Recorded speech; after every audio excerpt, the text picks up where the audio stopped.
Right?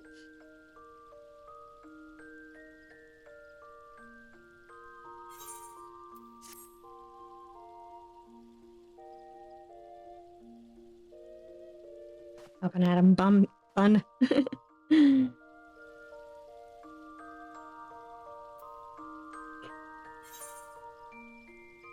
This time it's amazing.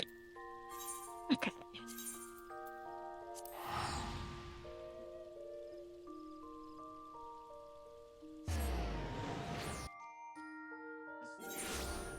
Off to Still Tide we go.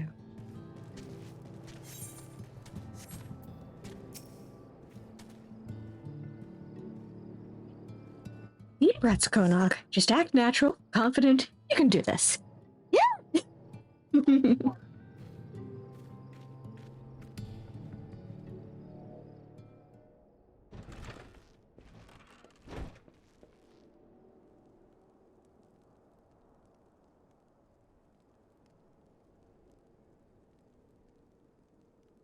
Sparring! Good to see you. Who's your friend? He seems eager. Oh, no! I'd like some mead. Please, ma'am. Oh, I can't say no to one who asks so nicely. And any friend of Svarn's is welcome here. I'll bring out our finest.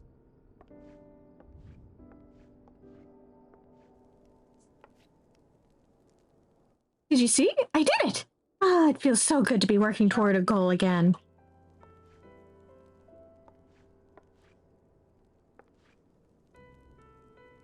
Here we are. Thank you, ma'am. I think this should be sufficient payment. Let's hurry back. As exhilarating as this adventure has been, I want to make a gift of the mead right away.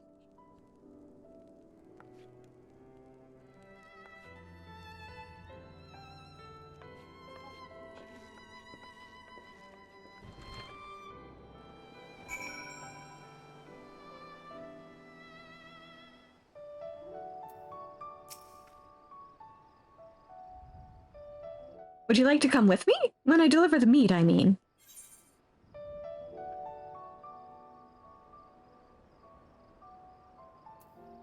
I mean, someone has to look out for you. I appreciate it. I admit that I'm a bit nervous, but this is my chance to help, if only in a small way, so I have to take it.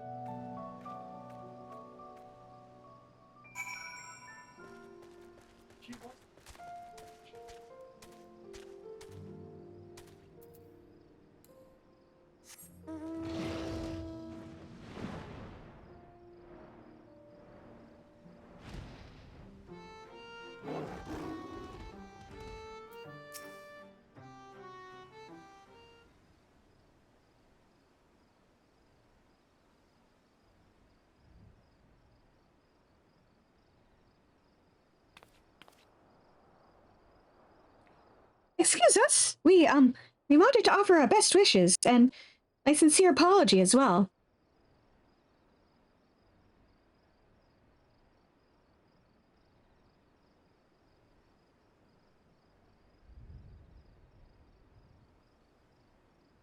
I know it doesn't come close to making up for what you've been through, but I brought you this. I thought that maybe you could share it later. Go away. We don't want anything from you. Oh. All I want is for you to sod off so that me and my wife never have to see you again. I'm sorry.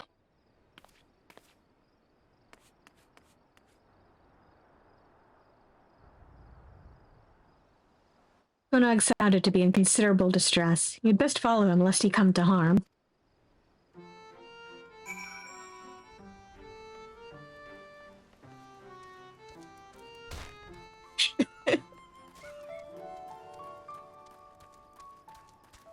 Who cares about ankles? I got a sad dwarf to find. The bottle of mead that Konogg had so earnestly wished would cheer the unfortunate couple now lies forlorn.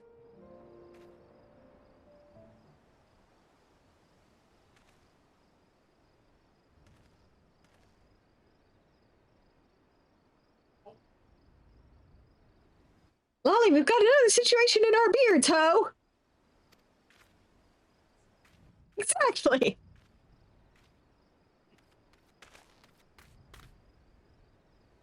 Konogg just ran right past me toward the crater. I don't know about you, but I'd really rather not have him there by himself, especially not when he's so upset.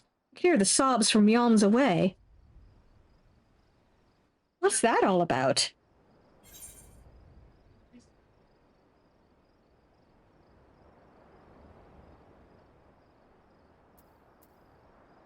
And there's this injured woman.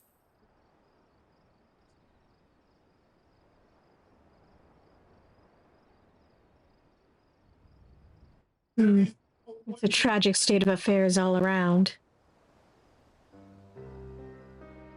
The man you met, his wife was with child before her injury. Can't blame him for lashing out given the circumstances.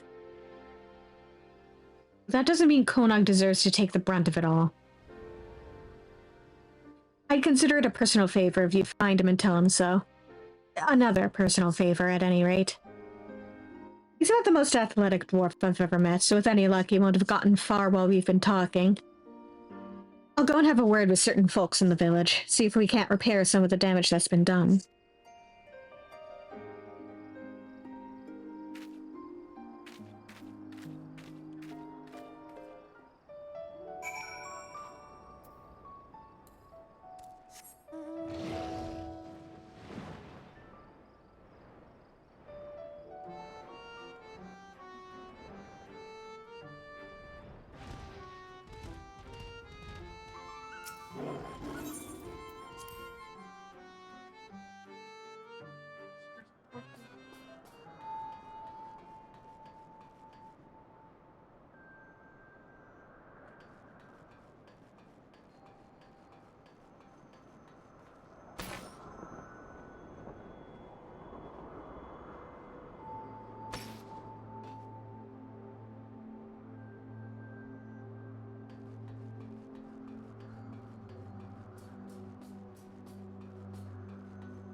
You find no sign of the dwarf you seek, a state of affairs that you are becoming all too familiar with.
Actually, that thing I'm looking for wasn't up there and I just missed it.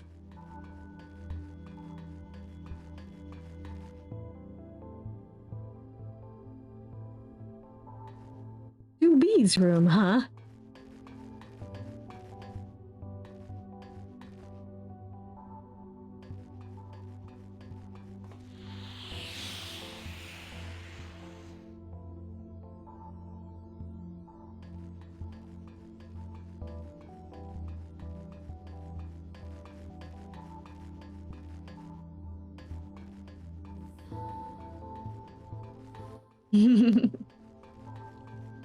Very cozy. If by cozy, you mean a little bit cramped.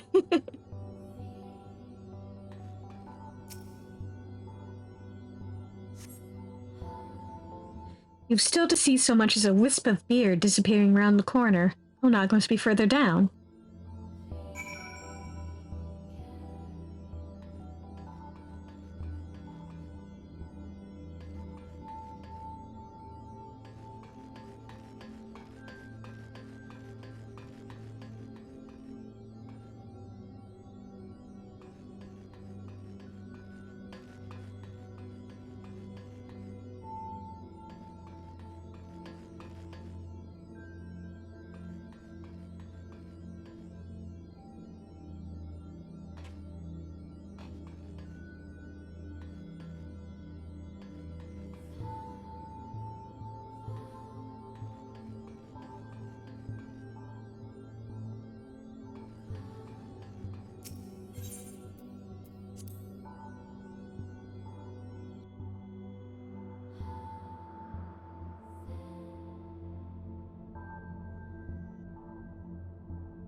Or Celine trailing after me, trying to keep up.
Anogg.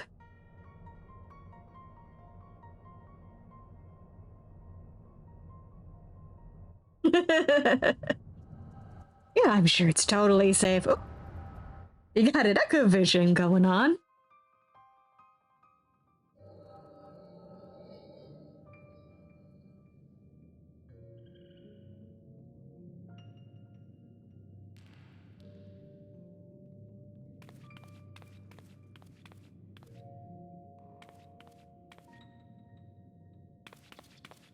Anogg, look over here.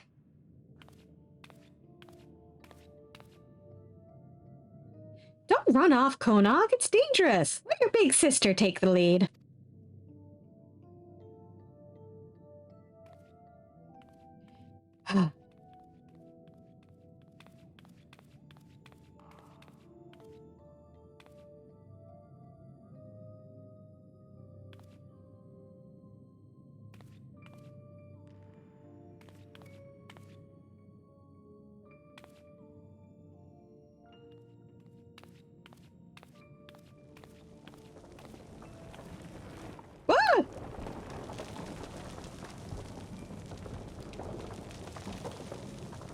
wicked white Konogg, move!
Anogg?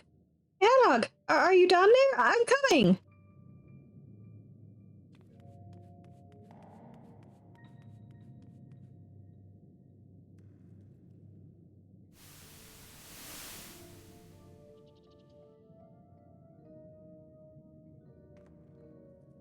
Anogg! Answer me!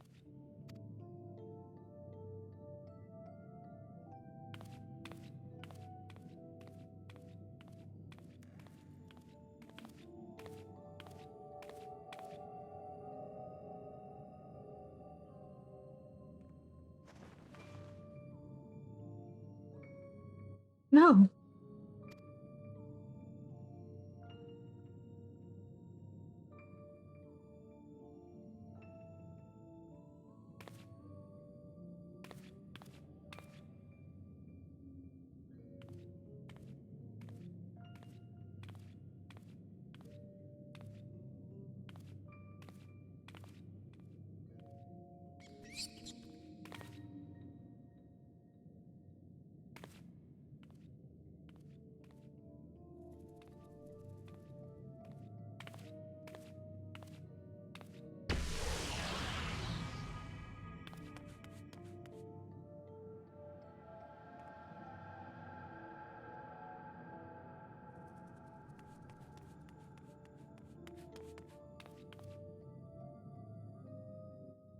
Anogg, are you behind this thing? Anogg, please say something.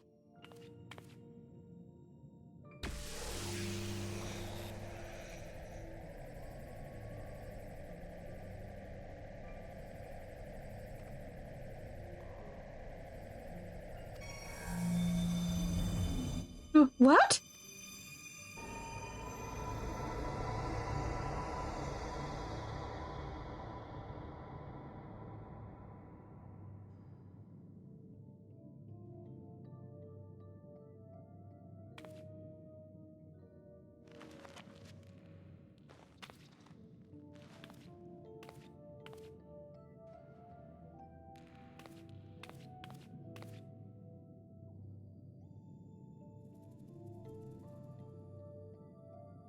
Hmm.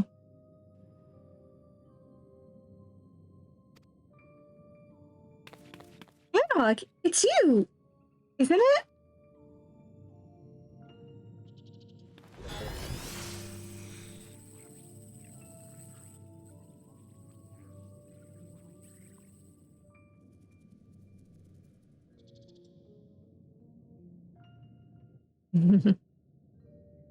Oh, Nog.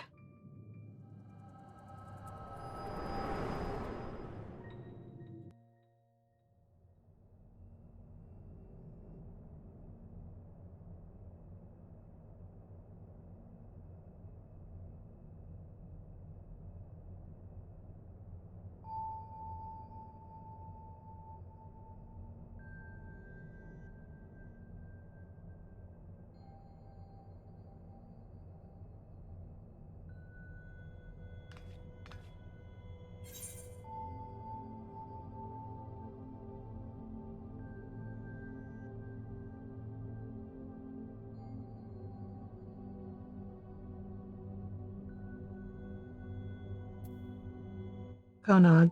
I think Anogg may be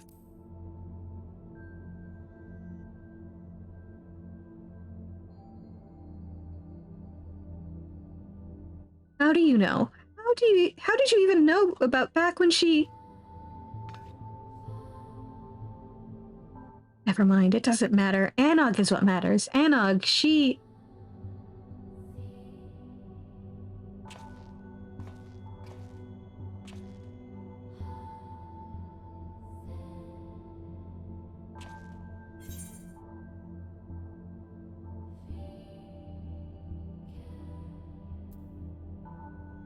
I know, but you can't stay here.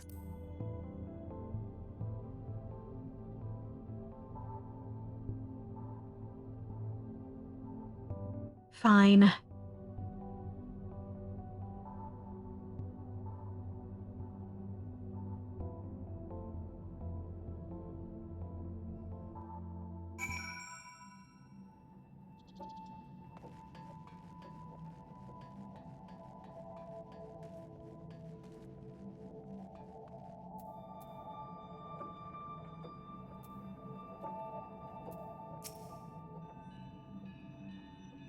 Sorry, I'm fine. Everything's fine.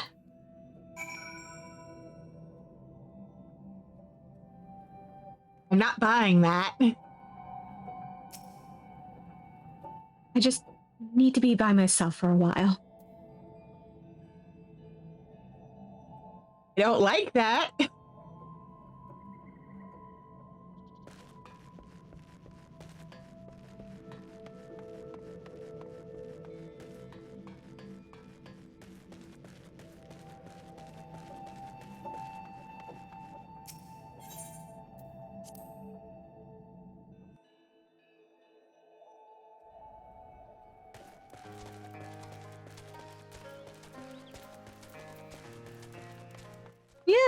Yeah, totally.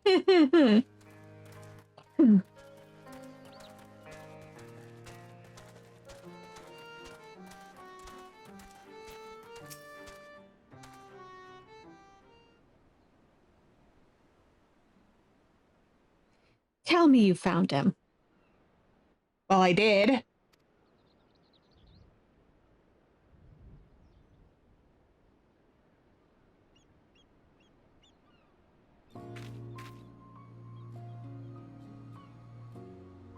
What's the matter?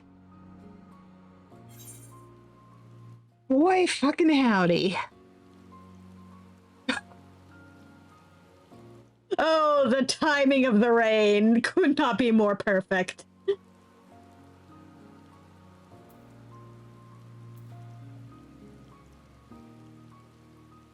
I'm afraid something happened to Anogg.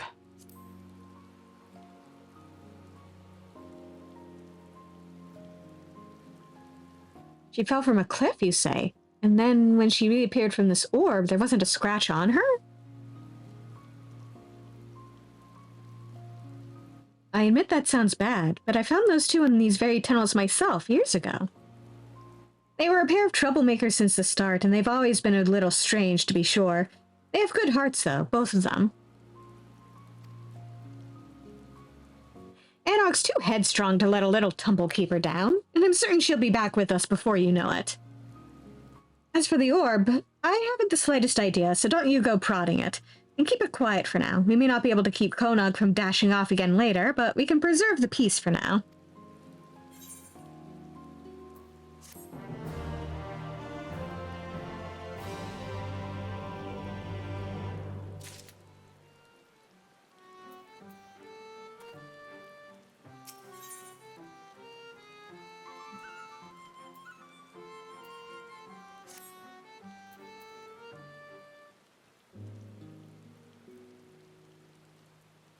Lolly, I may have been too optimistic, Sarn.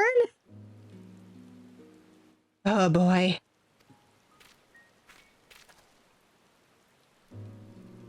The fact that the villagers are still nursing a grudge doesn't surprise me. Not that I haven't tried to make them think better of it. But why hasn't Anogg come back and given them what for yet? It ain't like her to fret over what people think. Then there's Konogg. I was worried he'd go chasing after her again, which is why I'm even more worried that he's been shut up in the tunnels this whole time. Yeah, that does sound even more concerning.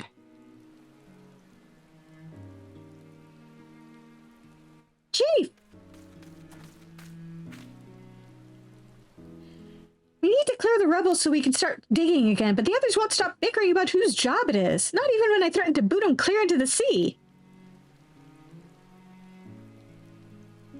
I'll be right there. 2 boots are better than 1, as they say.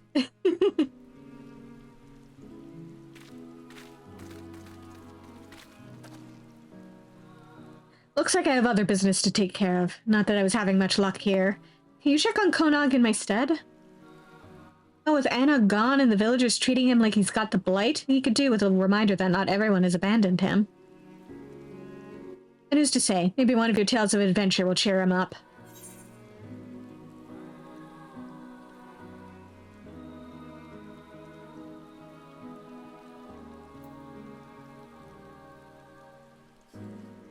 I've got just the thing, but I've forgotten the names of everyone involved.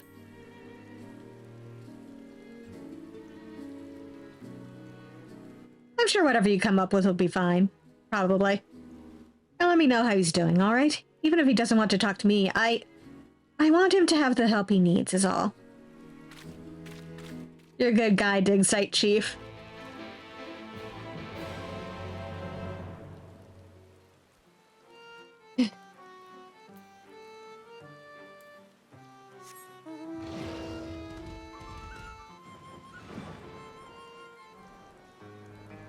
Man, I still can't get over the appropriately timed rain. Like, of all the times it could have started raining.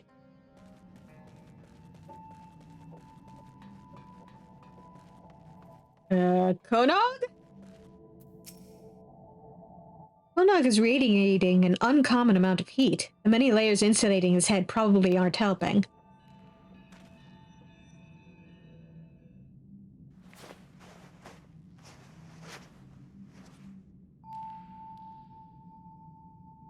It knew. It did know.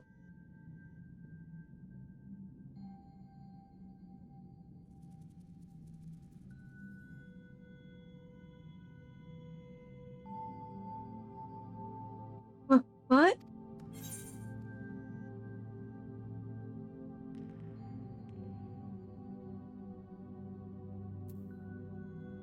That feeling like your head is full of fiery bees, that's a fever.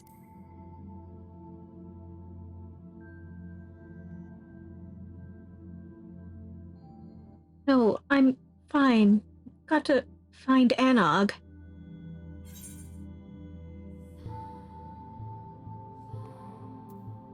Nope, you're not going anywhere.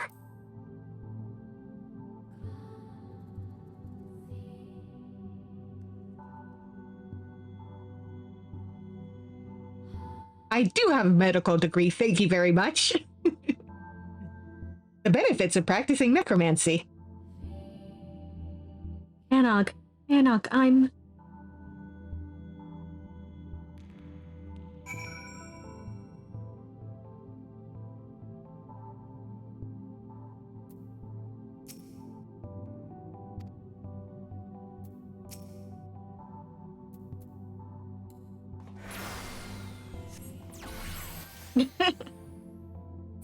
I didn't think that would work, but still.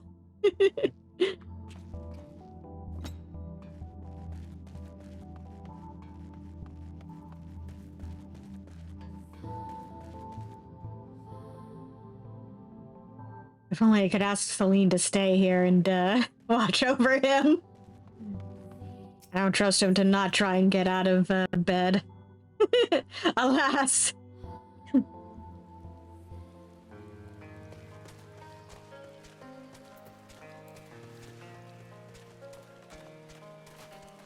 Chief!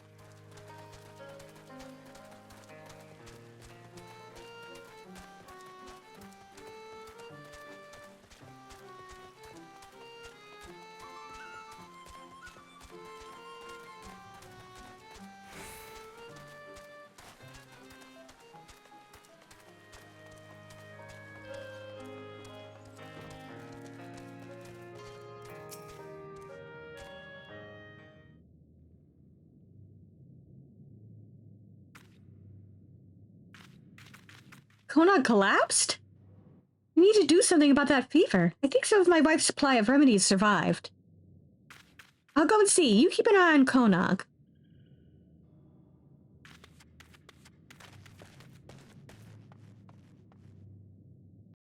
I swear to every last god in existence. God damn it, Konogg!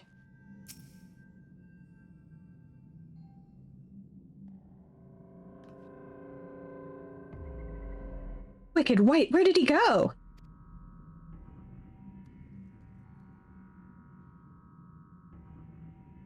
I know he wanted to search for Anogg, but how did he even make it out of here?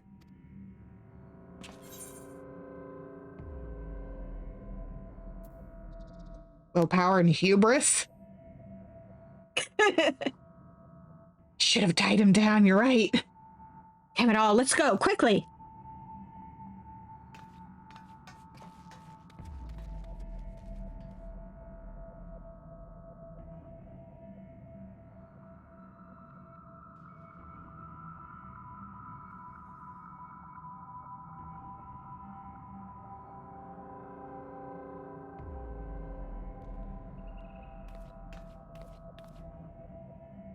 Who's there?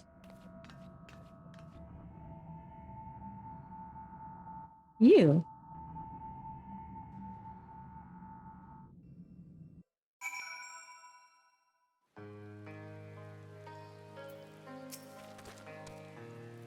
We should ask around, find out if anyone saw him go past.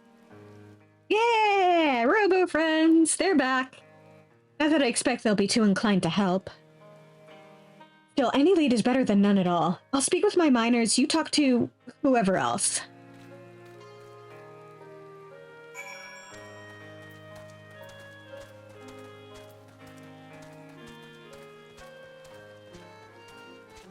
Hey, you lot.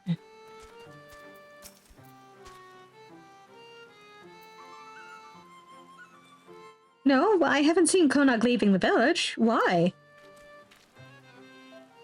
Well, he realized he's no good to us and left, did he? But without him or Anogg, who's going to be held responsible for what happened? A collaborator here, for one. Listen, outsider, I'm sure you thought you were helping, but...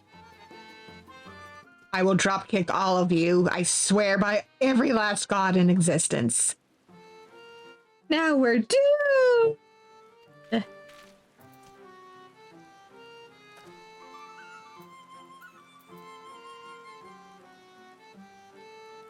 I am going to dropkick every last one of you guys, but I have more important matters to attend to.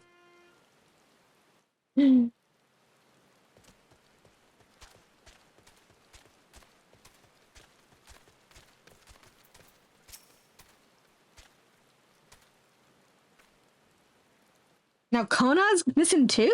We're dropping dwarves like ale from a leaky cask. Well, I hope you find him. The matter of culpability is still unsettled, and I'll never get the villagers to agree on what's what if the most guilty-looking parties up and vanish.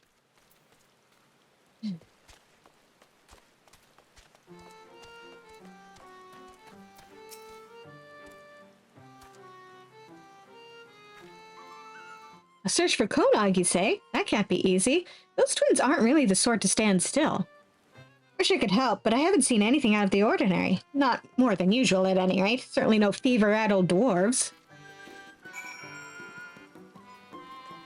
Not even a fever-addled dwarf who might or might not have, misplaced his helmet?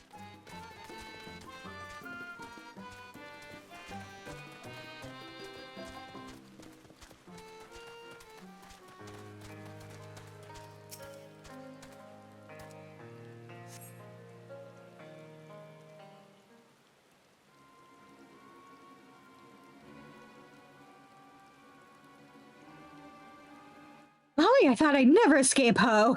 Who knew that questioning every miner in Comra could be so time-consuming? I hope you weren't waiting too long. Did you learn anything useful?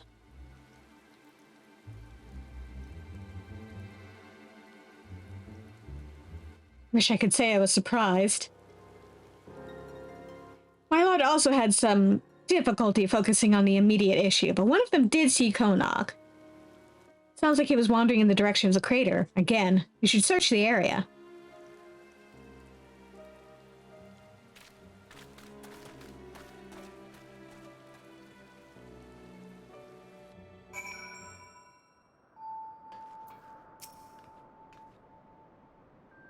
What's that big wheel? Some kind of machine?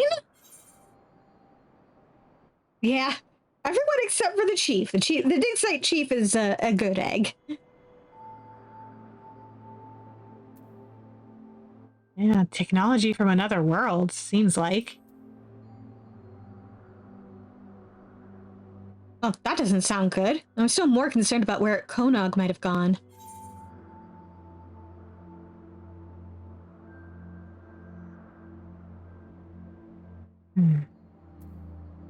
I have a bad and familiar feeling about this. You think he's inside? He's probably not alone. Oh, here we go again. I mean, that's my line, but...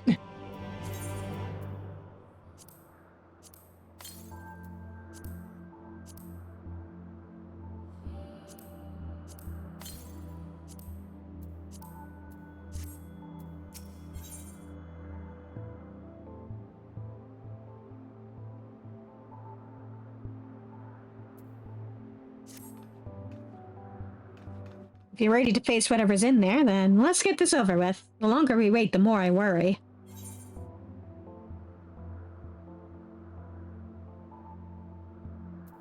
If anything in there needs killing, I can handle it myself. I'm coming with you. I'll leave the dangerous bits to you, but I can't stand by and do nothing. Not anymore. I need to make sure he's safe, please.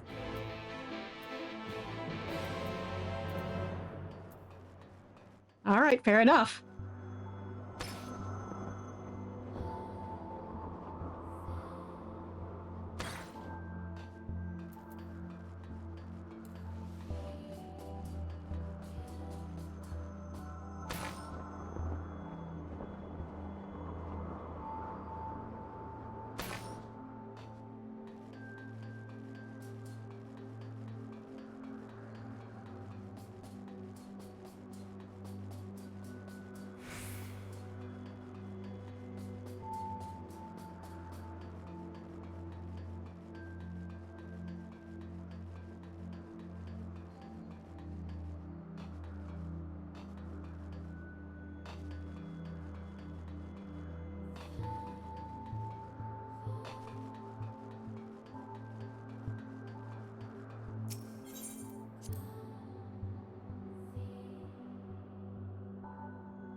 Sorry for lagging behind. I have to keep reminding myself not to get distracted. To tell the truth, I'm starting to understand the intrigue. You said that the place you found Konogg before is through here?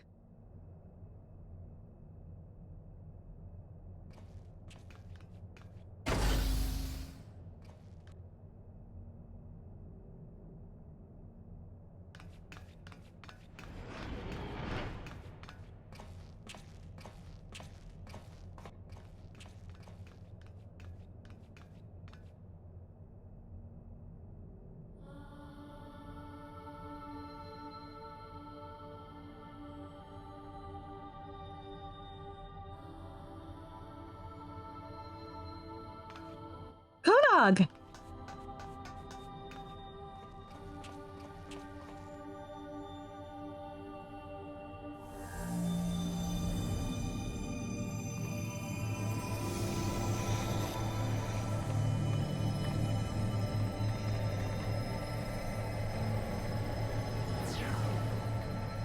Not like that.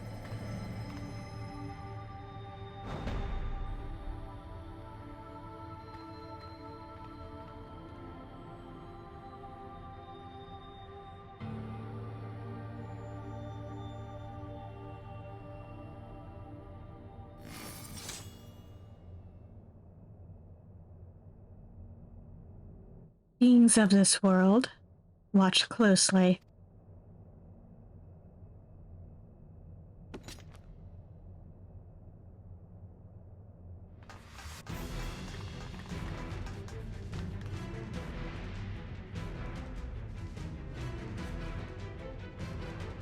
What?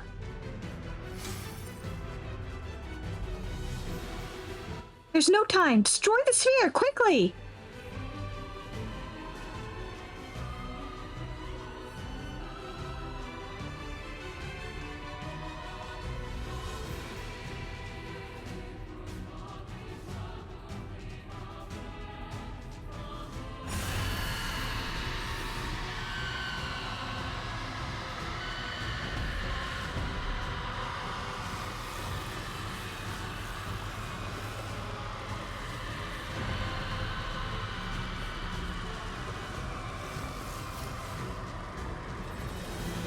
Ow?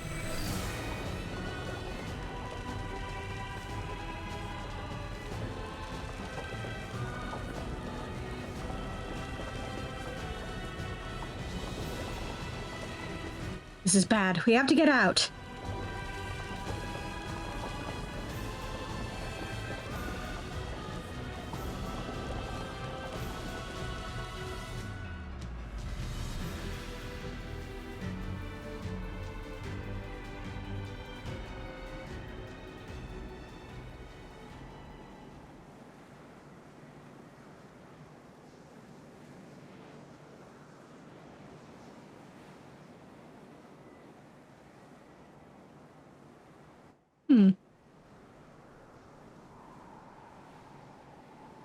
Damn it, we're too late.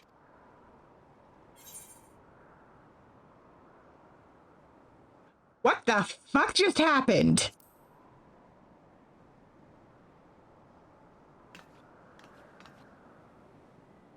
I know you're confused, but there's no time. We must destroy that sphere. 2P's plans are already in motion and this whole world will be consumed. Oh, god damn it. I just got done saving this world.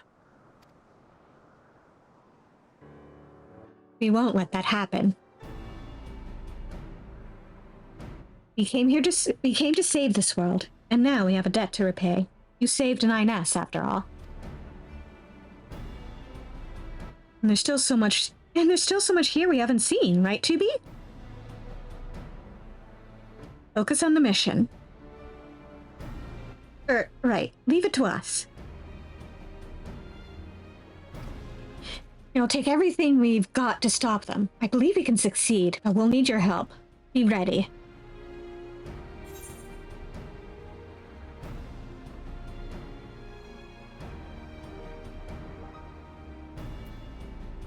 I'd feel weirder if you weren't ordering me around.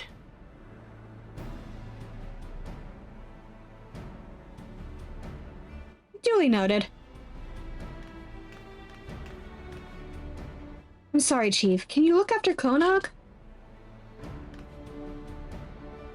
You're sorry? Yes, of course. I'll carry him back and make sure he rests. You look after yourself now, and tell me what all of this is about later.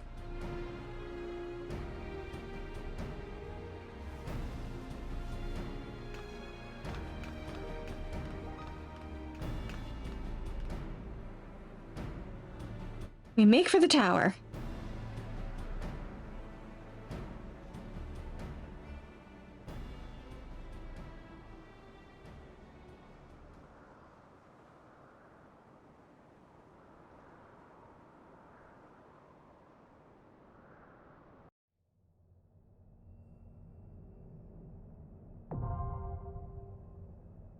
And here we go. Tower at Paradigm's Breach.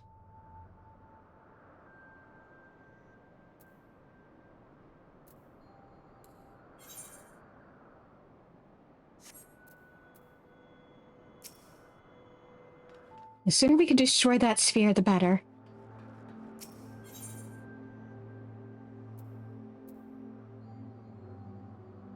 Oh, for fuck's sake!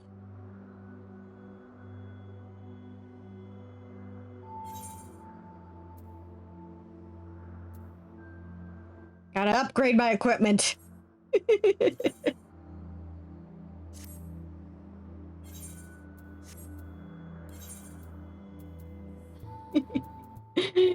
Well, we failed step 1.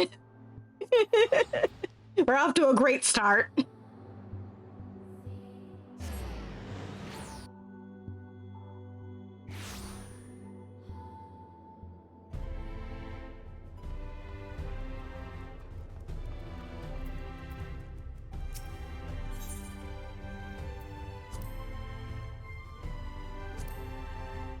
Yep. Okay, let's see.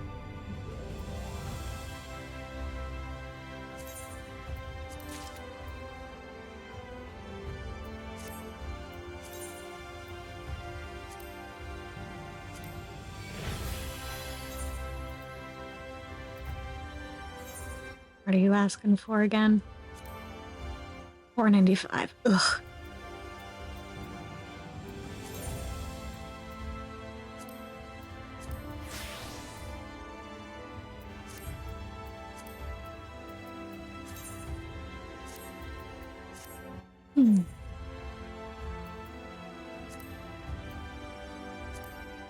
God damn it. Okay.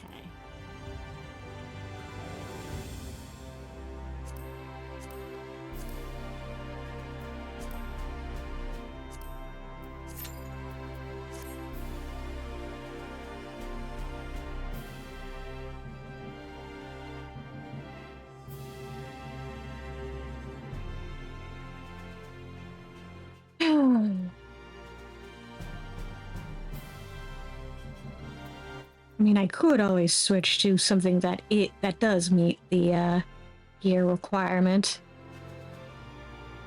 but I've been meaning to gear up my healer class anyway, so.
To play Waiting for the Daily Roulettes game.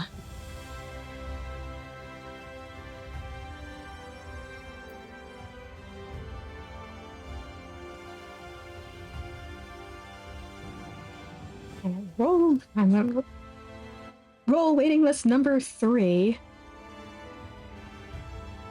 It says average wait time less than 5 minutes. Well, so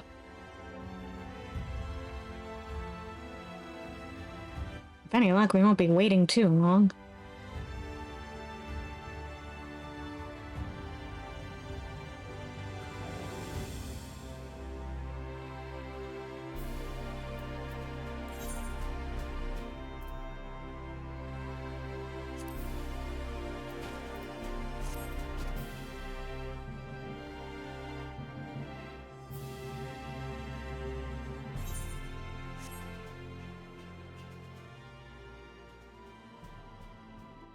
The way she's all staring at me.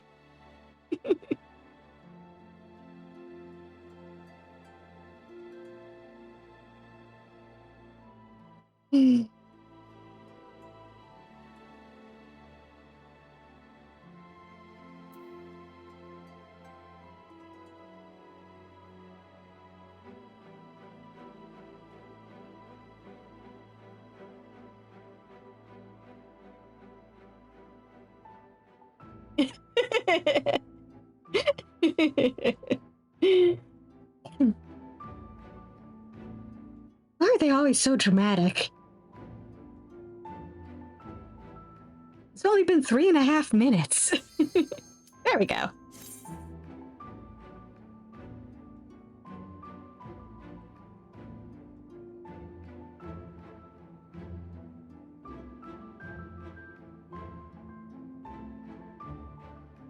GPS, come on.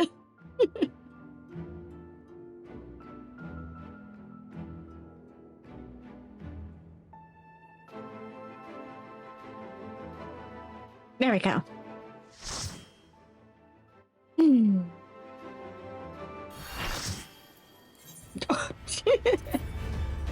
This one again.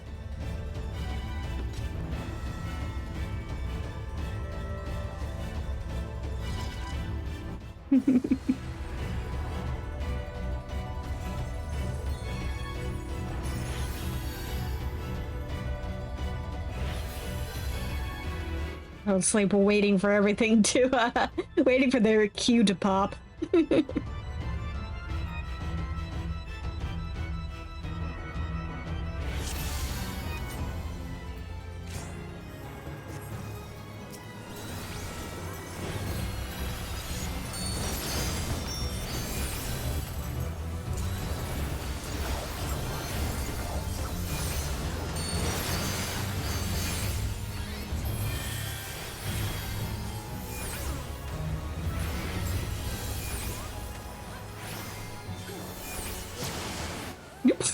Oh, jeez.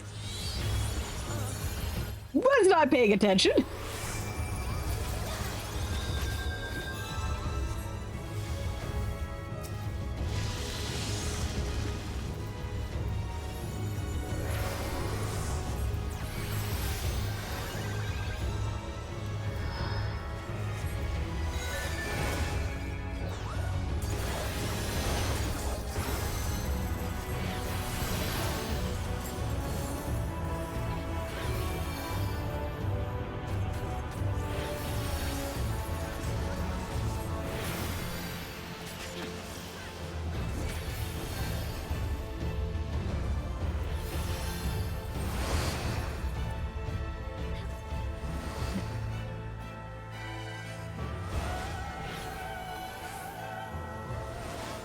There we go. I figured out how that mechanic works.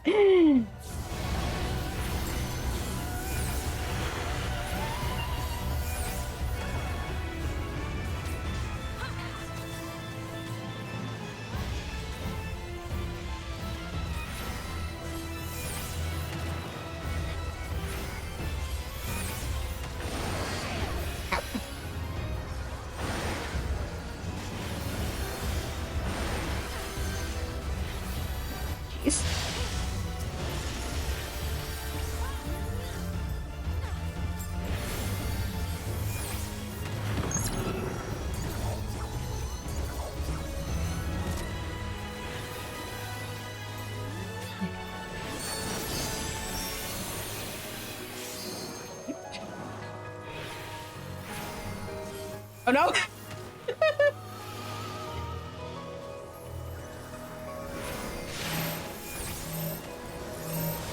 Oh jeez.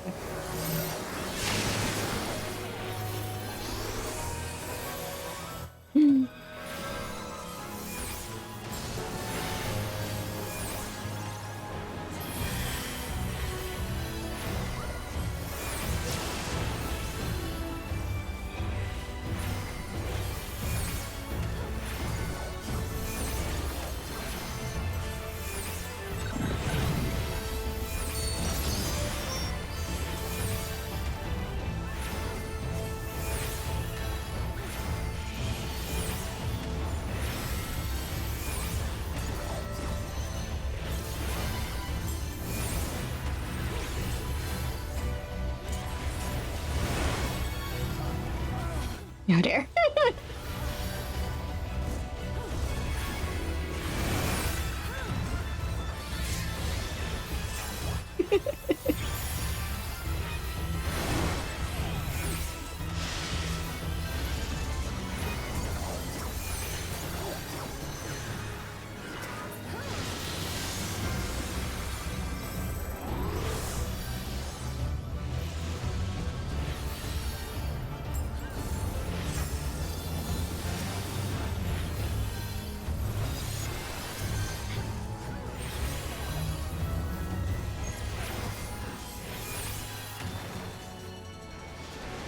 Oh jeez.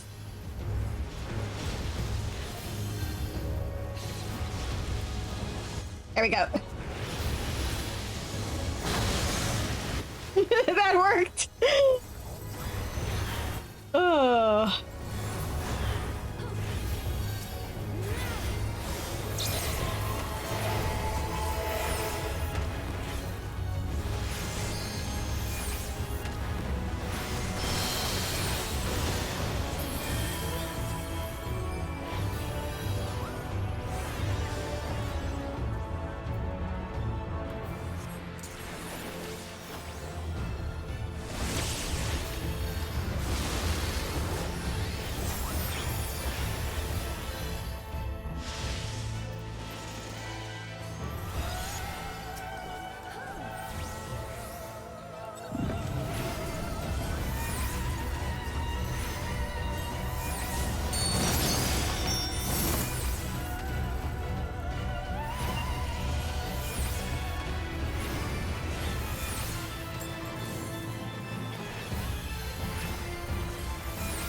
Nope.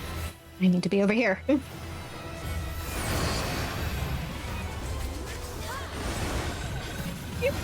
dear. Oh dear.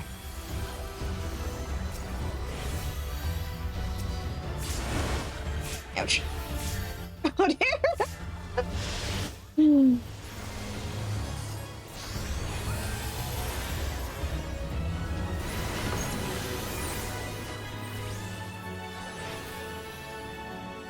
Well, I need to stand right here.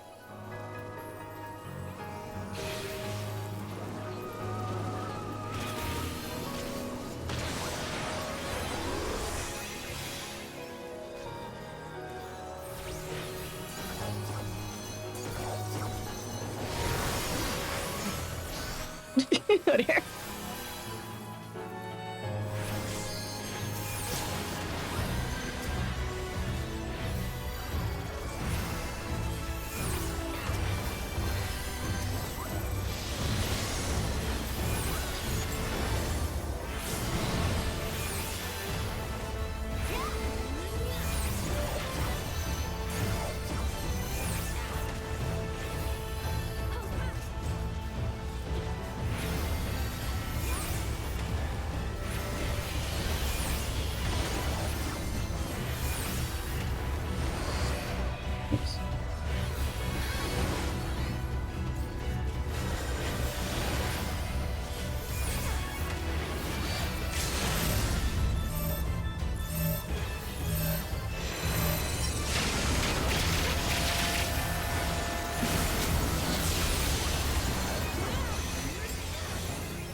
There we go.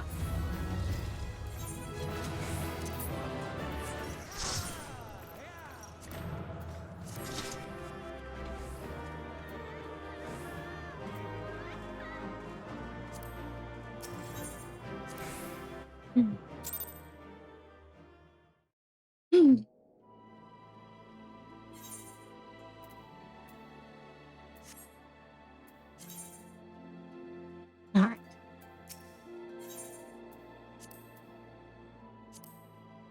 Could be enough for one new thing. Yeah.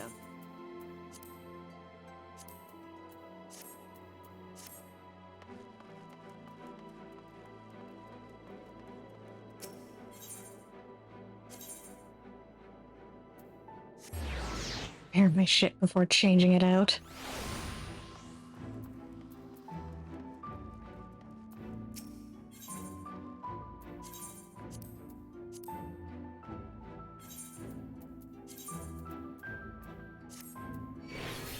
There we go. Now I meet the requirement.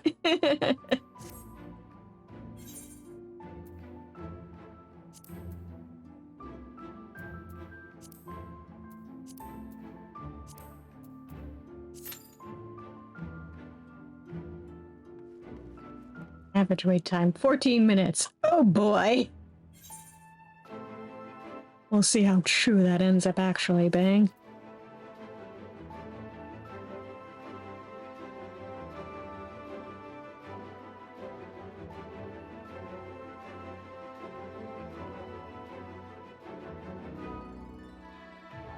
Halfway tempted to go and see about picking up another side quest while I wait.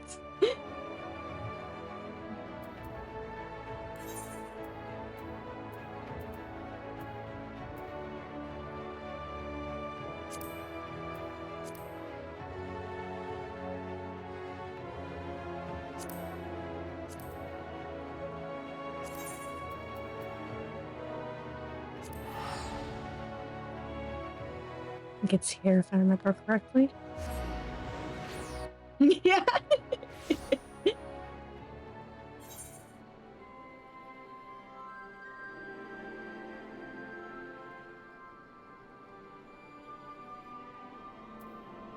Nope, it's not over here.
I think I think I might need to advance the main quest again.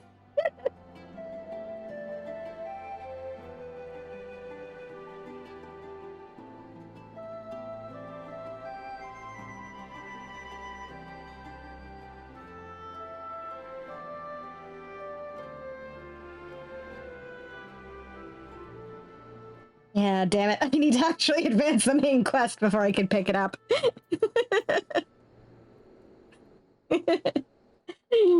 Locking things behind main quest advancement. God damn it.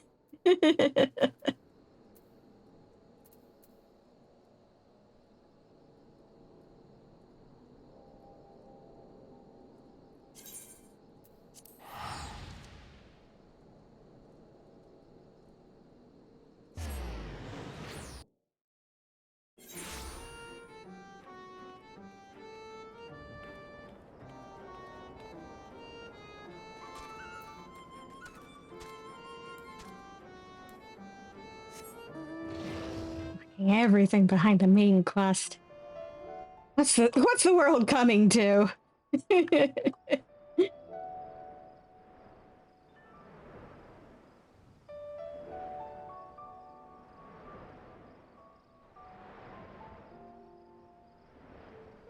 again, to be fair, considering how this storyline is going to turn out, it's probably for the best that we don't jump straight into that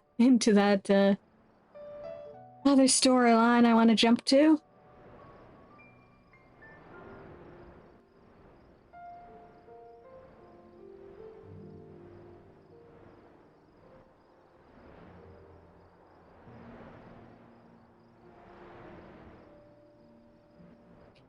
Right?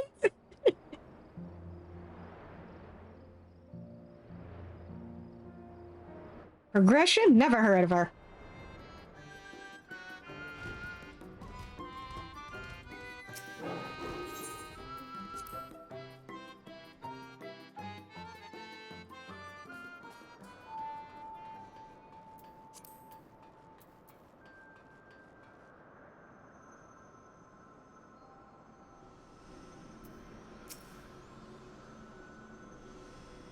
You need to end this. I will as soon as the queue pops. I wish we had time for a few quick scans at least. I mean, considering the queue time, I think we've got some time. Let's be real here.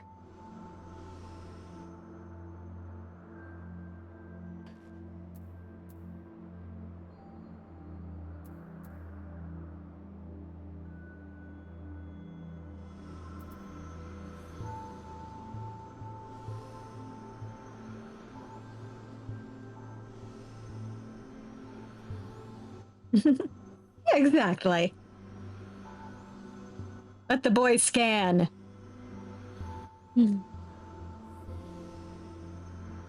Also, how are we liking the outfit I cobbled together right before the stream? Secret's safe with us, 9S.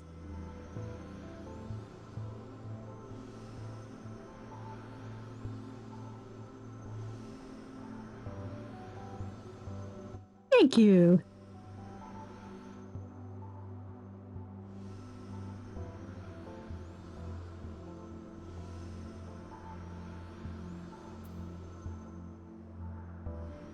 I like how it turned out. Wanted to do something with this top, and I did.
I'm brushing up on his tactics.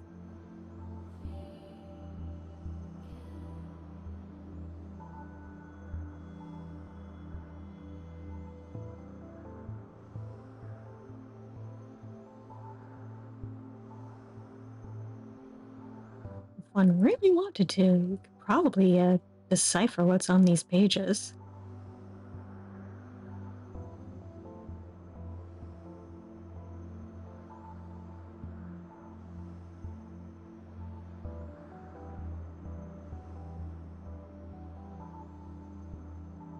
I think it looks like it's written in Eorzean. Yep. Yeah,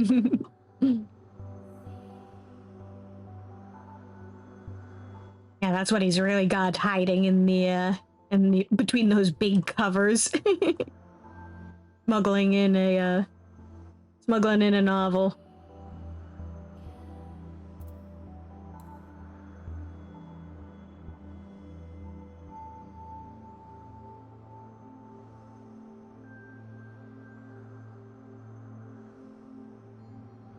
I won't tell Ninus's supervisor he's off scanning things if he promises not to tell anyone I've been catching up on my novel reading.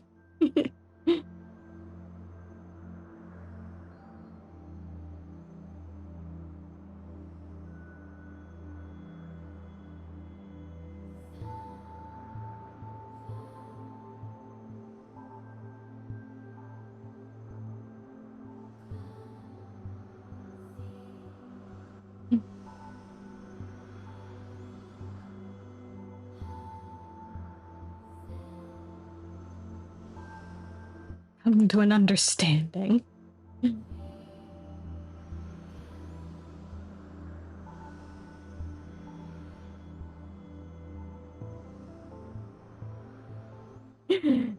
Of that Anogg and 2B are both staring at him. 2B's trying to read over his shoulder.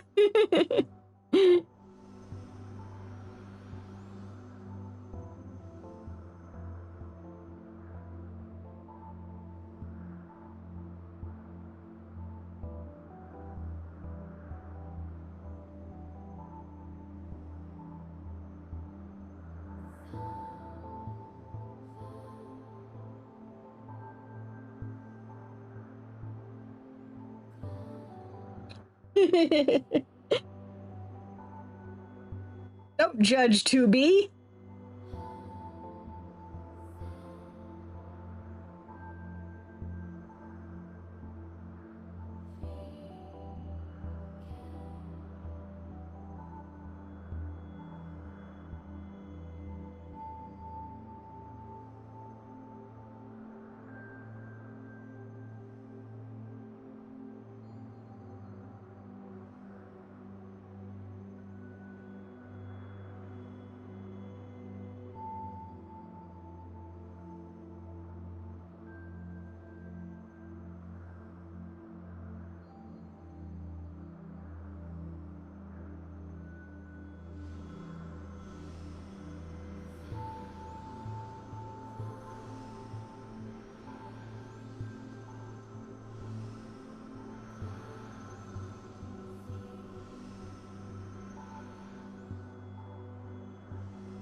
I'm halfway tempted to bite the bullet and actually start doing the main quest. While I wait for this to goddamn pop.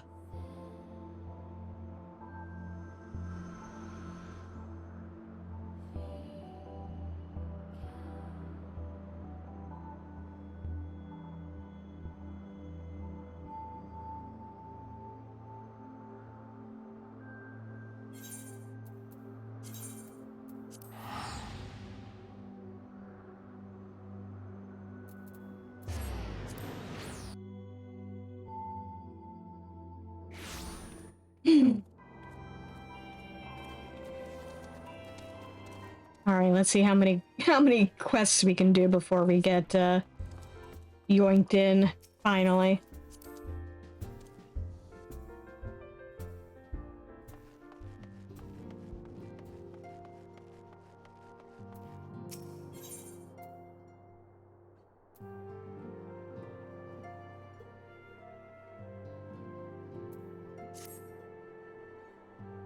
Svarin! Gods, it's good to see you. I hope your being here means you've had your fill of rest?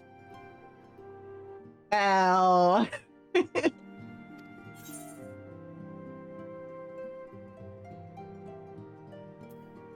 Not so much as 40 winks, truth be told. You're too selfless, that's your problem. But you'll be no good to anyone if you don't take a break every once in a while. Anyway... Never. Not much has happened since your last visit. I had planned for you to meet that helper I told you about, but he refuses to answer his link pearl. I do hope he's all right.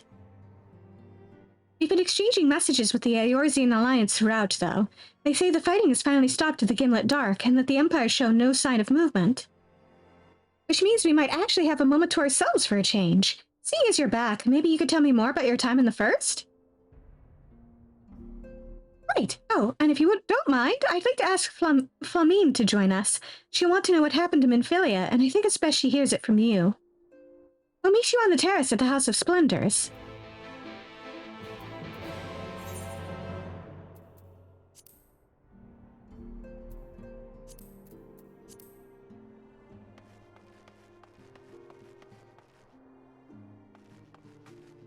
Procrastinate by talking to people. Our war of subterfuge is moving along well enough, but we often find ourselves wanting for Thancred and Alfino's expertise. Wish they'd hurry up and get their arses back over here. They're working on it.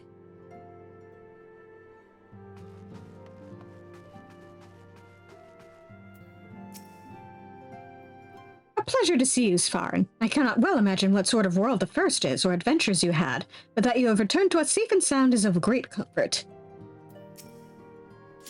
Not that I expected any less, but 'tis good to see you home and unharmed.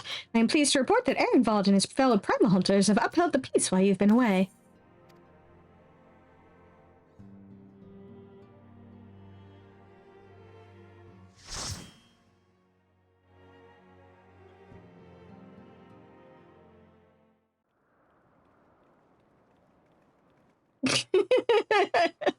Love seeing the parties.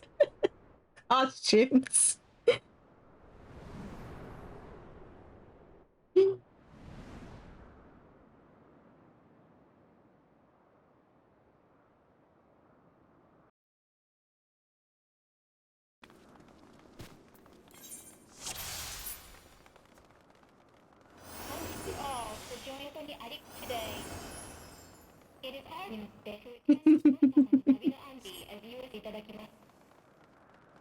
Yeah, I only just clicked that that's what they're cosplaying.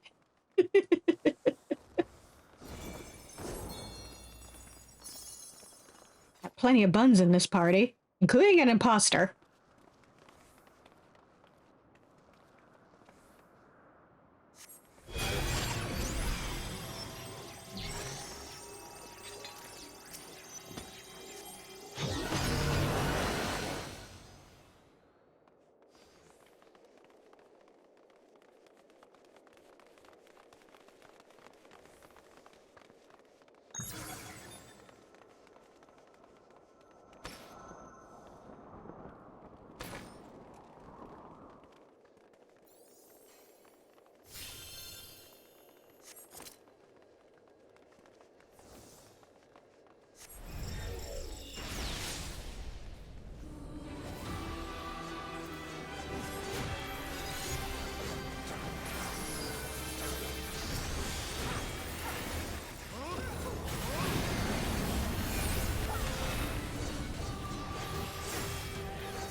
Apparently Winnie the Pooh is a samurai.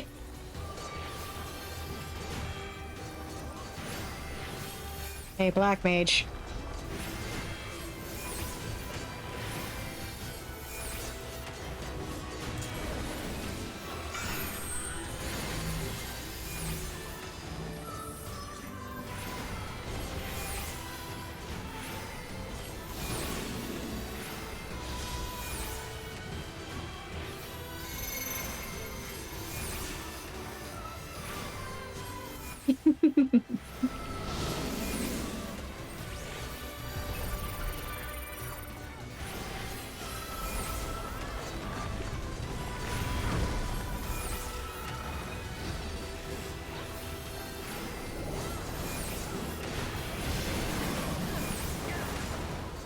Don't mind that back there.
Oh. Go there. Rude.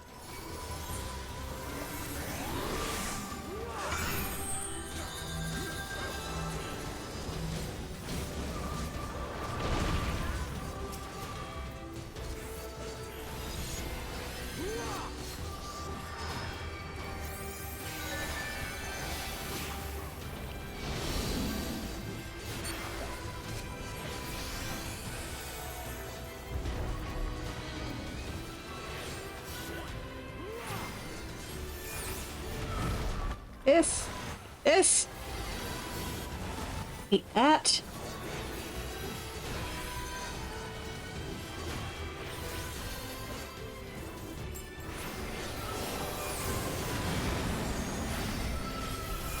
You know what? Makes sense.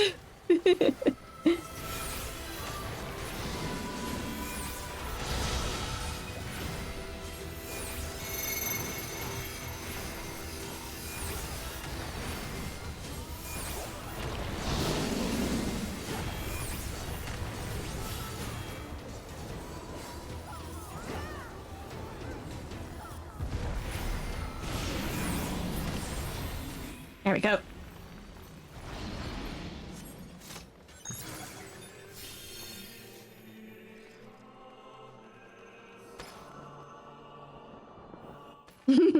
Yeah, that's fair too.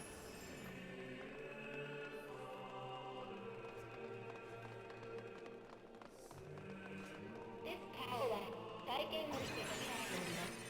Here you will experience ownership process. Taige will witness it firsthand.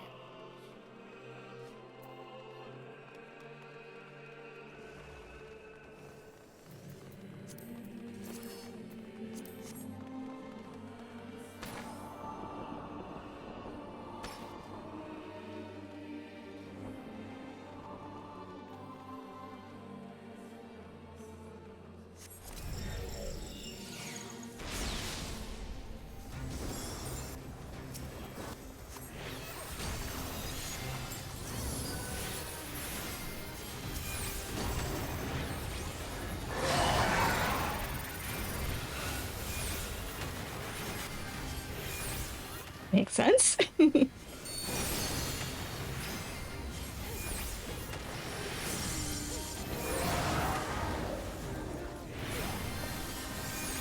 need to pay more attention.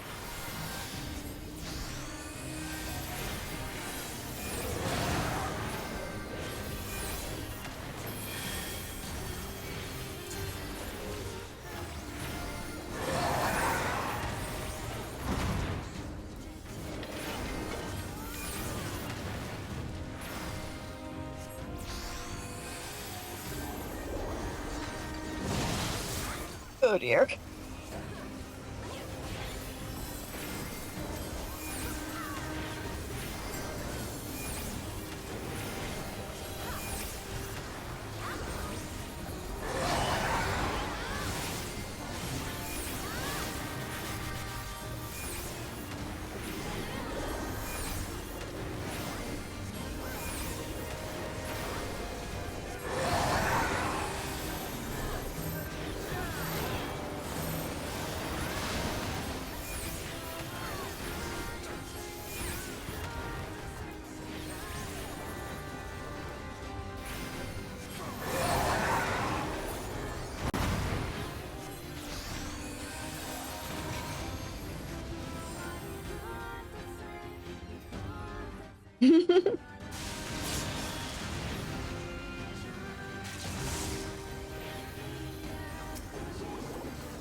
Again, can't say I'm surprised.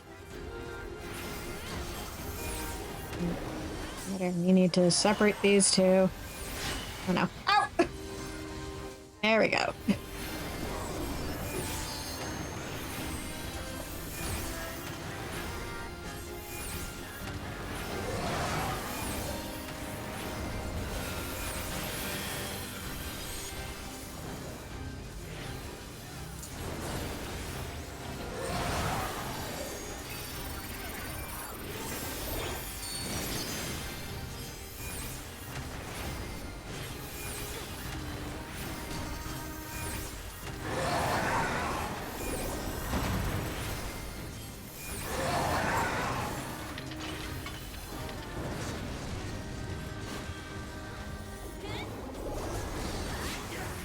Where most of the group is going.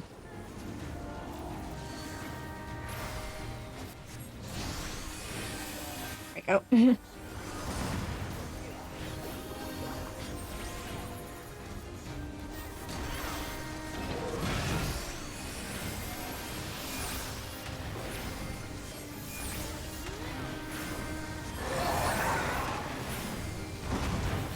Yep.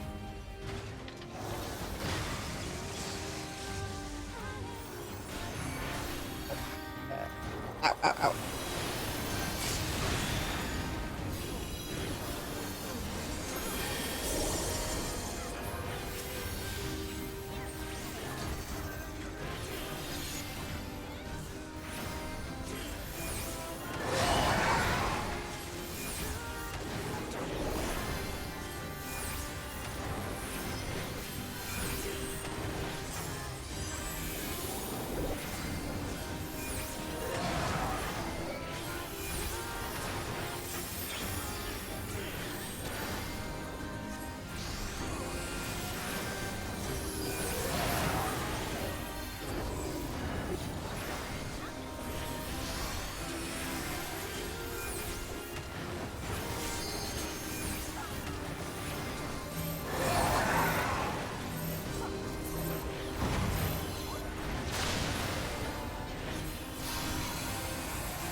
There we go. Welcome,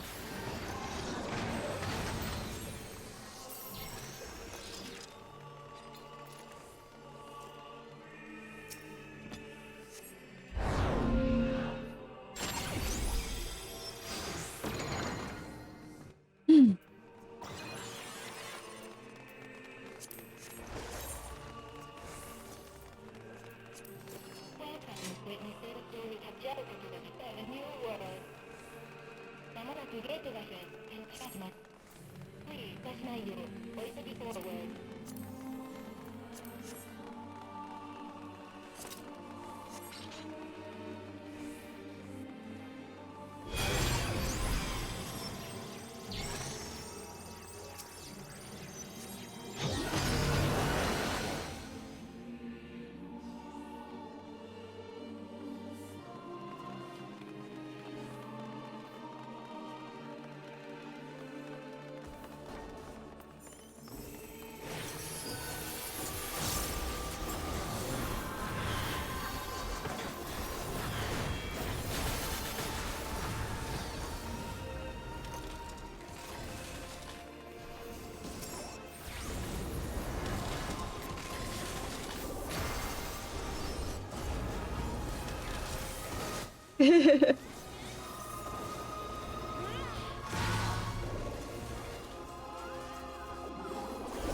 I'm sure that's fine.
Swear I got to safety.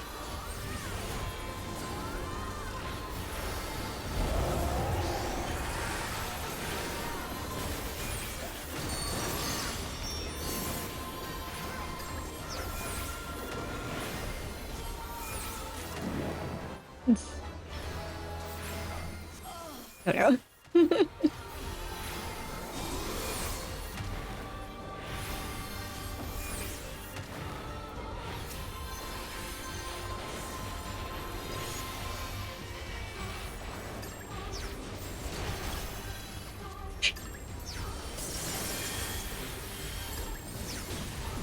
Yep.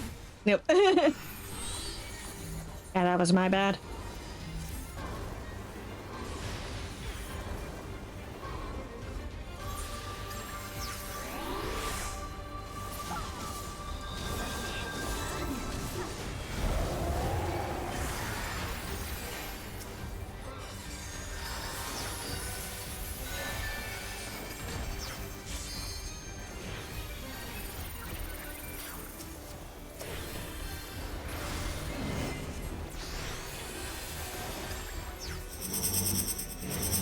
Oh, I hate this. Oh, God.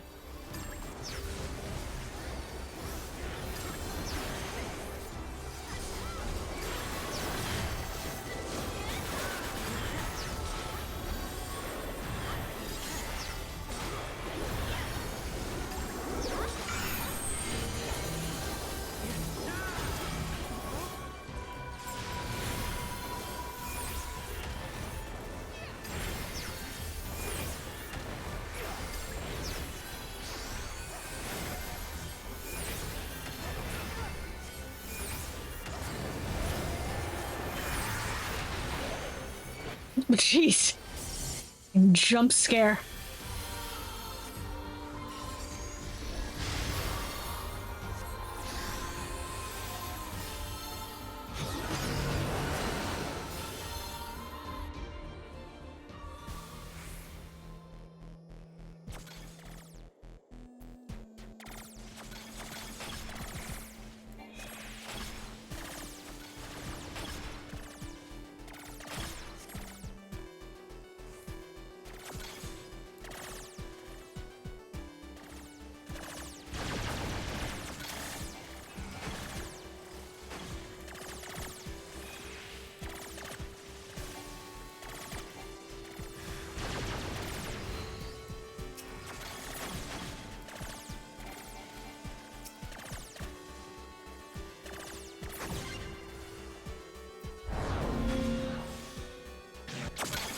Yeah. A team of good spaceships.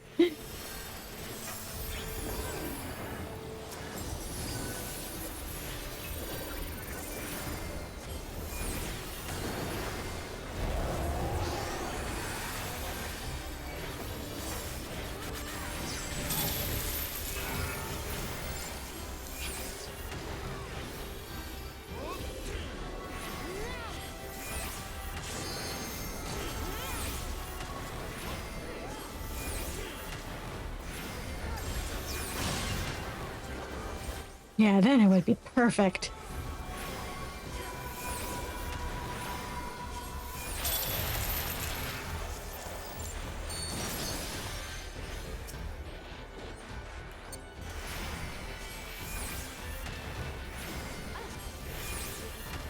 Uh-oh. It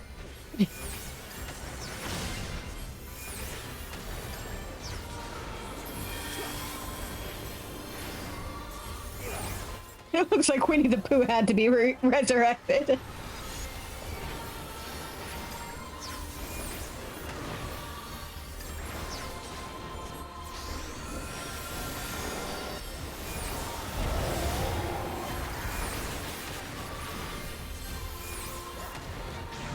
Not stand there.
You're right.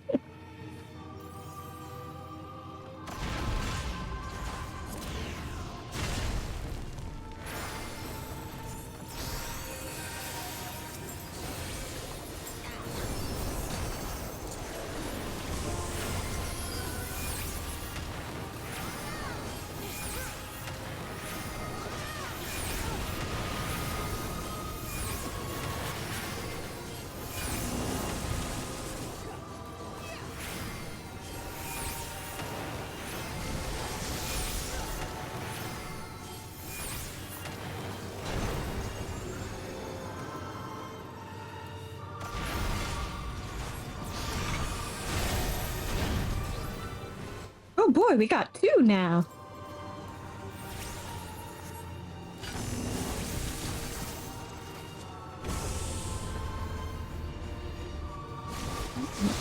Damn it.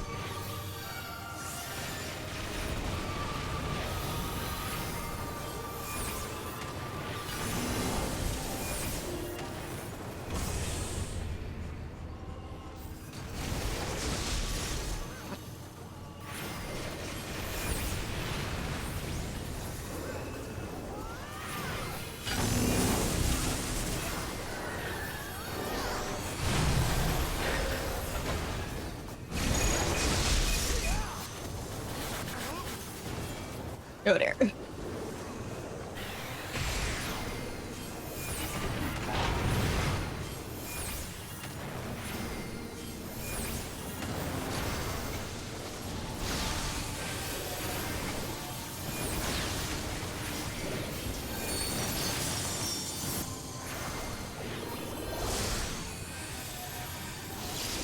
Hate those things.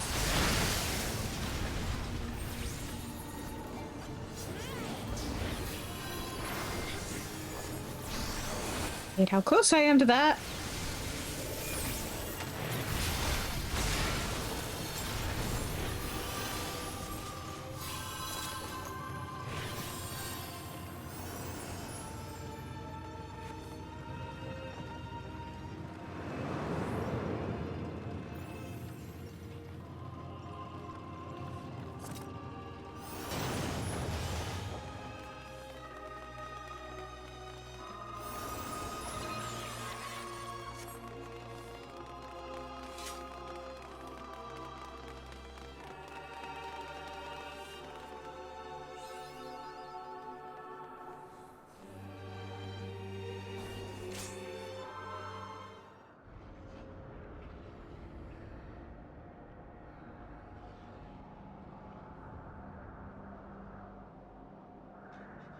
What would it take for these things to die and stay dead?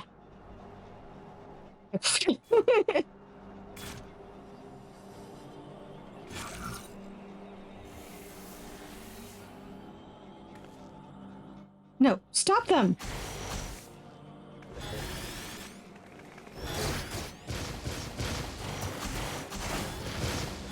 Man, why can't you do that in the actual fight? Those red orbs are annoying.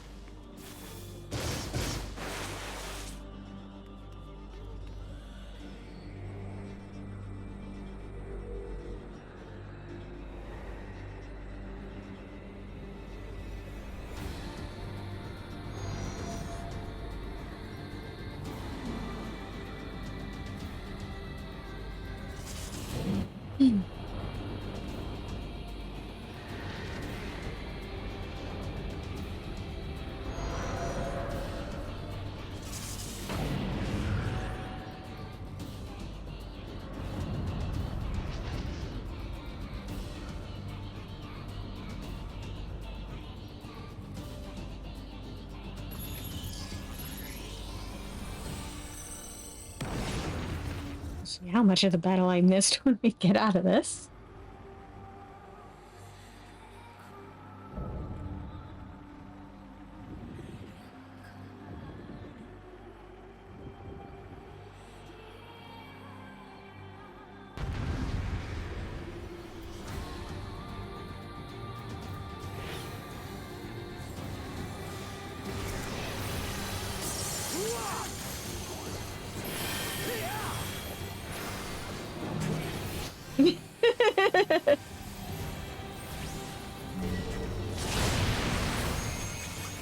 Who said the sky was allowed to have a baby?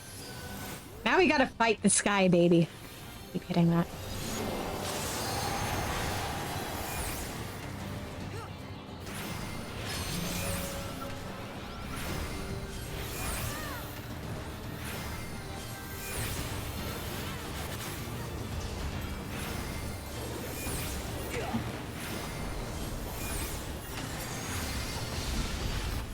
Someone in the Alliance commented, man, the cutscene is long.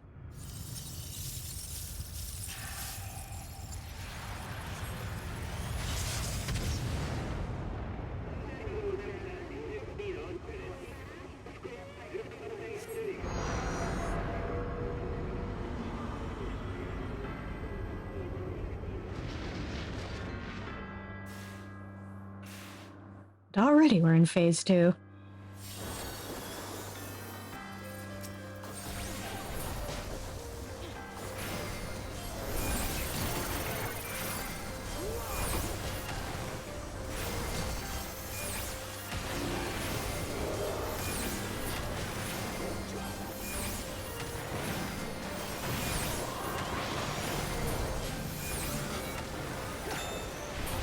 Do not get hit by the building.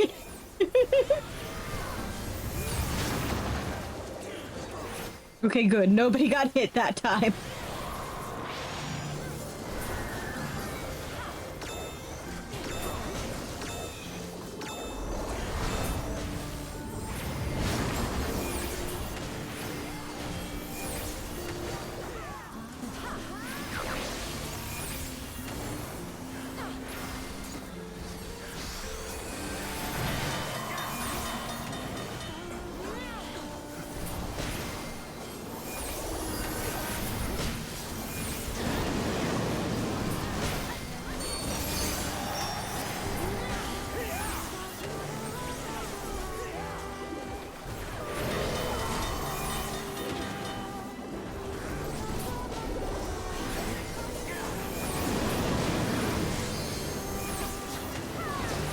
Music for this fight is so pretty.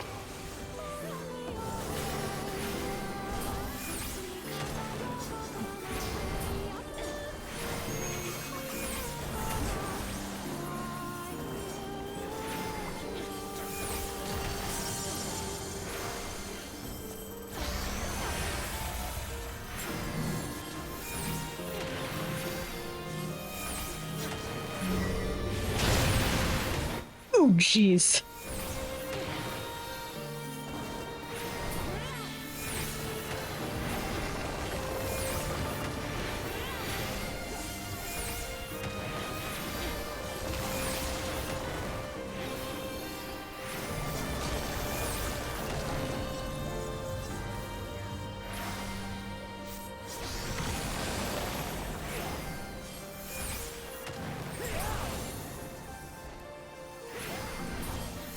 Huh.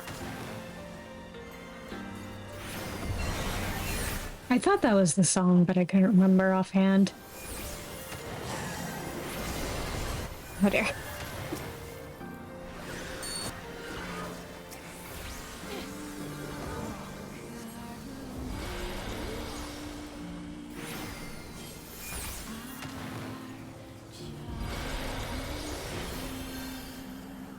Yes.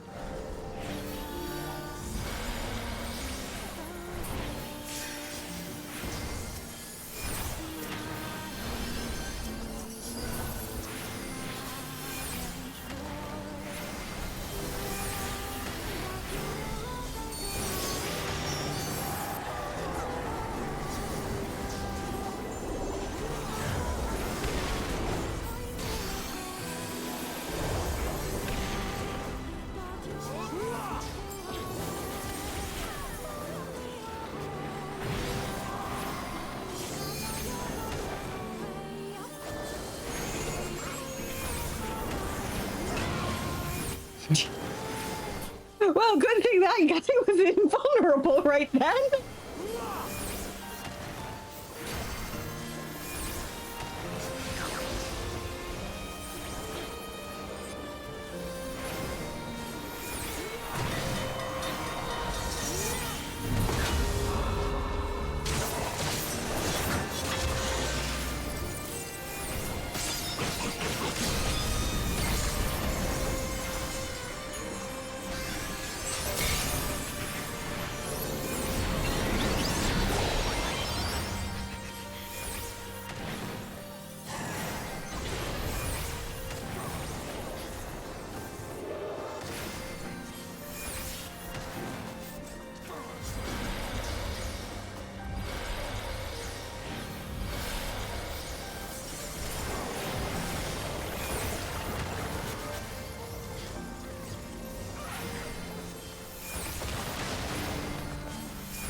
There we go.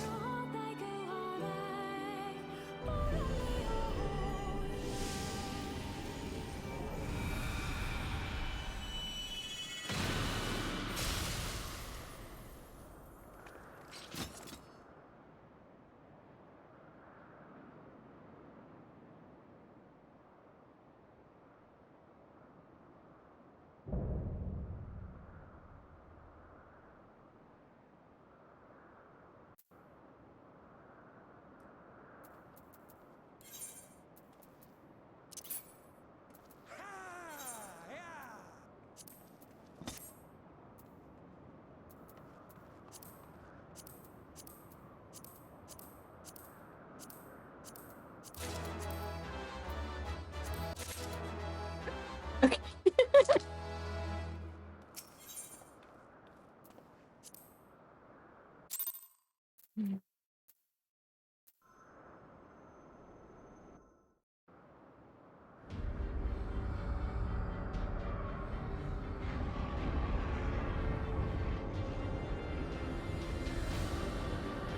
You can't let it keep opening. Back me up here, 2B.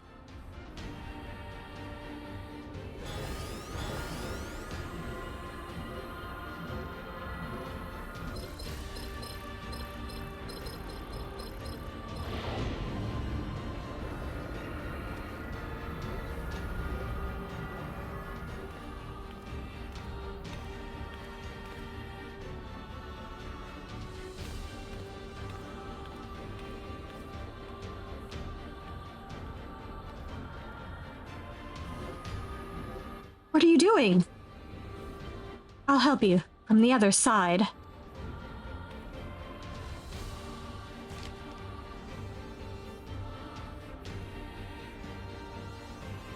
Take care of Konogg.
Alert. Unit 2B and 9S vital systems offline. Save data found in memory regions. Initiating playback.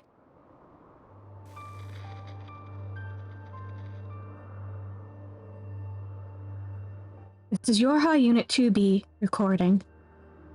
We discovered that our enemies, the white-clothed androids, the tower, that colossal girl, came from that white orb. As did 9S and I. It's a gate between worlds, and its purpose is to destroy this one. As long as 9S and I are on this side, it can never be closed. We have to go. But we'll save the memories of our reunion out of the time we spent in this world with you. Some things are just too precious to lose. So, thank you. Playback ended.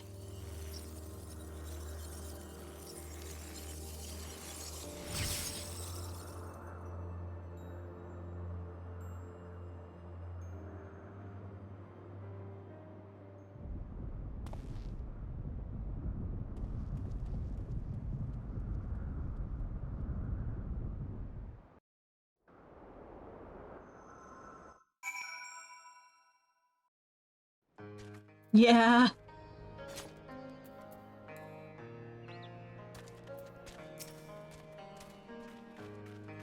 Lolly, that scared the shit out of me, ho! The tower just up and disappeared. It sort of folded in on itself in the blink of an eye. Glad to see that you're safe, though.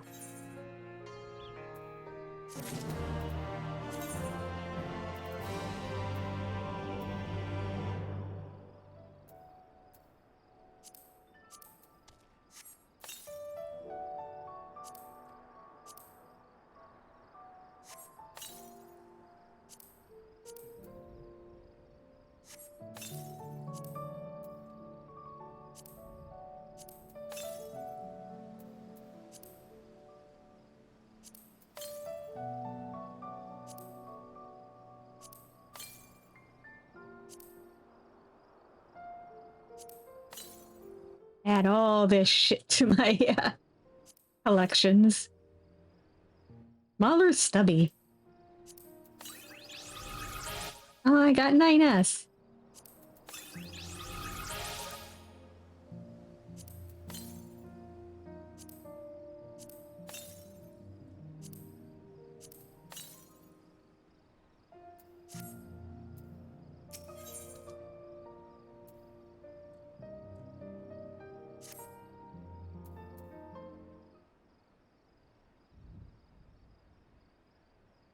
So, what happened in there?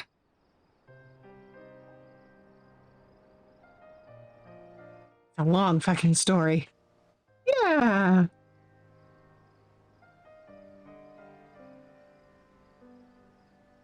Well, I won't pretend I understood half of that. Can't say metaphysics is my area of expertise. Still, I knew that those androids in white and their weird orb were trouble. I mean, yeah. And you're saying that you gave them what for, so they won't be coming back. Which is good, right? I mean, I think so, yeah. Glad to hear it. Thanks for risking your neck for us. Where's Anogg, though? And your android friends, for that matter. Seems like they should have come back with you.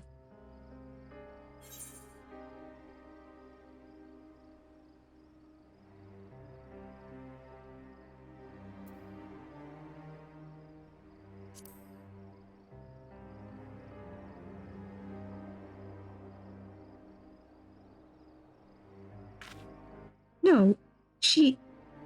But why?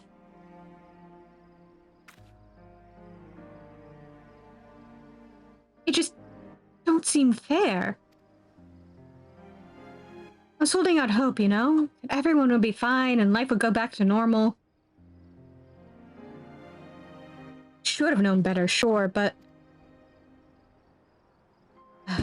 Someone will need to tell the villagers. Again. As for Konogg, can you speak with them? I managed to talk him out of running back in there as soon as he woke up, but this... It might be better coming from you. Or maybe I'm just a coward.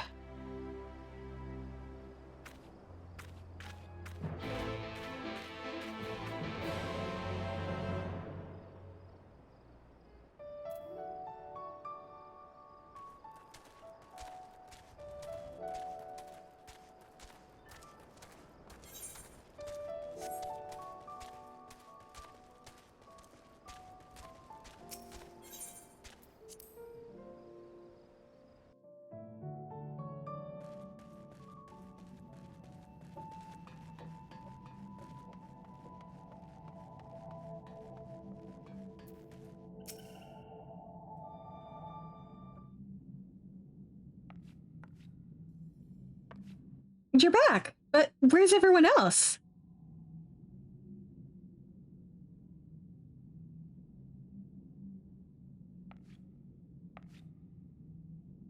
No, she can't be gone. She wouldn't leave me forever. Because if she did, there'd be no one left who...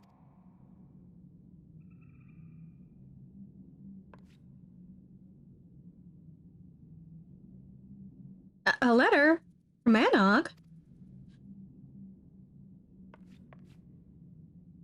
Yeah! Konogg, I've been to another world. I've seen it.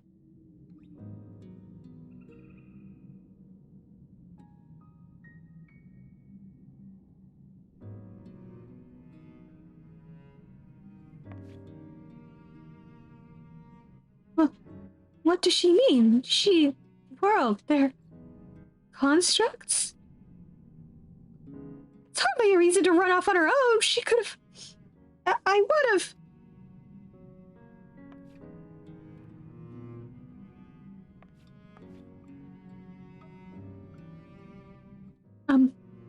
I have something I need to do, so...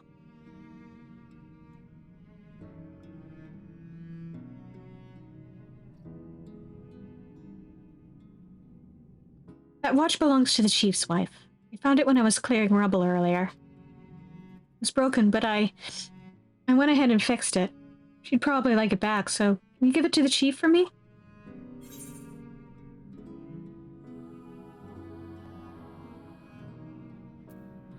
Wouldn't they be happier if you delivered it yourself?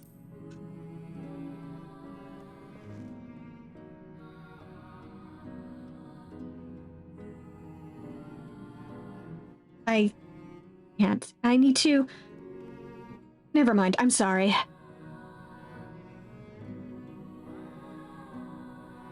I appreciate all that you've done for us. If only I was as strong as you are.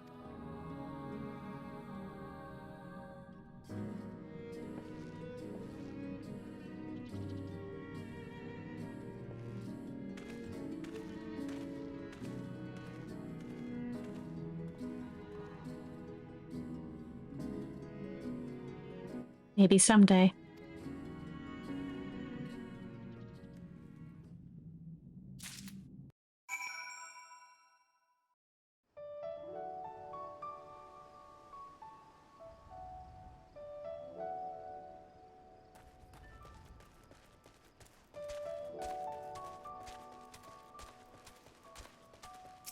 I just want to check real quick.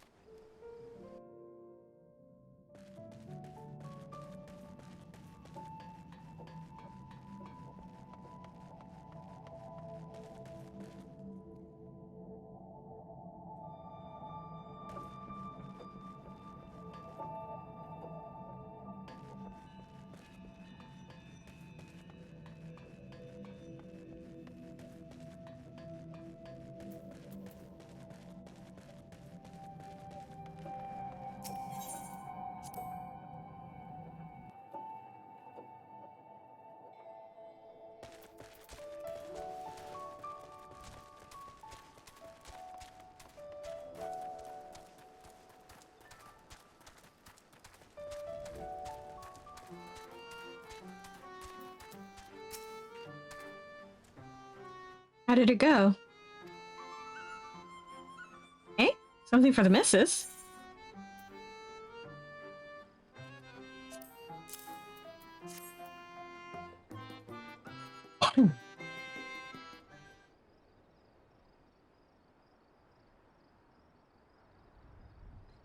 Wicked way, we thought this was gone for good. She'd be glad to have it back. It's all she has left of her parents.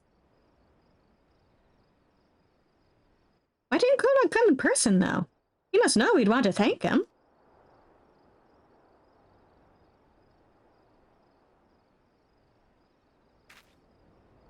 No. Not him, too. Seems that you once again have caused to comfort a distraught dwarf.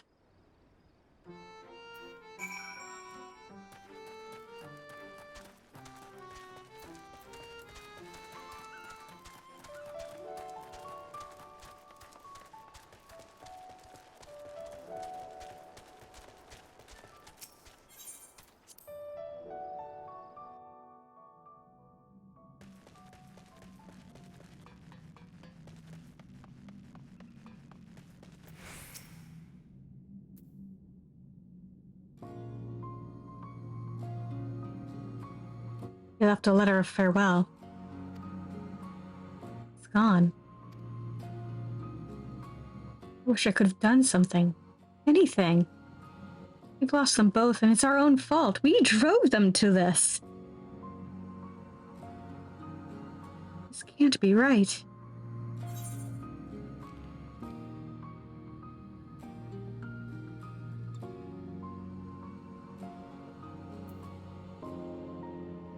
What do you plan to do about it?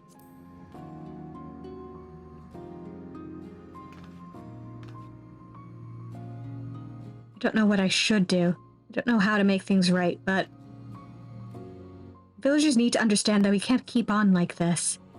They might be better listeners now that they don't have to live in fear anymore. If they can believe that's the case, that is.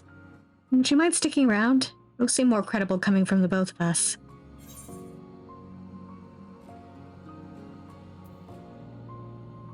I'm here for as long as you need me.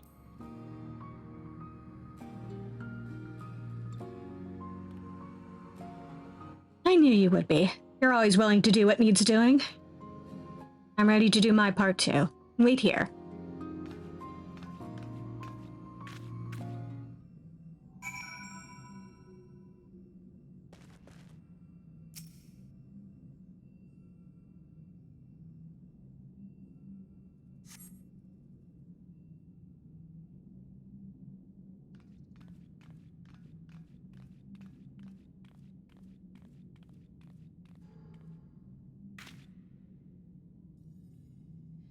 Now that you're all here, I have an important announcement. Baron has put an end to those machines and their plot. That means the danger's past, but more importantly is that it's time we look to the future. We'll need to come together. Hold your iron frogs. Even if those things are gone, this ain't over. The culprit needs to be brought to justice. We expect people to move forward if we don't set an example. That's right! We want to see consequences! Death, mutilation! Do you really?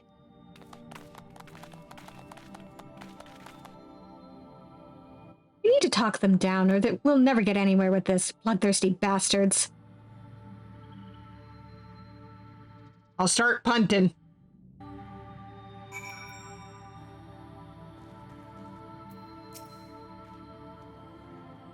I only need to do what Glag says, right? Then he won't blame me, and whatever happens, it won't be my fault.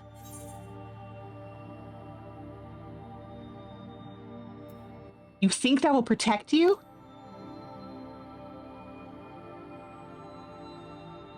Won't it? I haven't done anything wrong. I haven't done anything.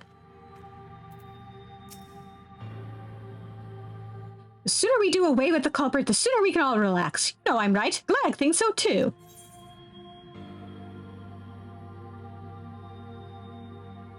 You'd change your tune if the finger were pointed at you.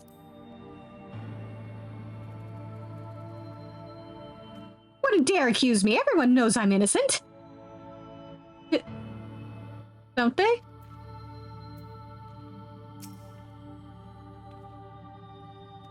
The most prudent course is to cooperate with Glag and rid the village of the guilty party. Then everything will be as it was. Will it?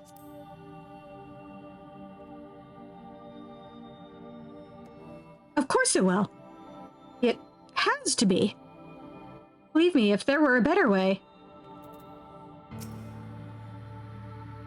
Justice should be swift and decisive, I say. Nothing so satisfying as the headsman's axe coming down.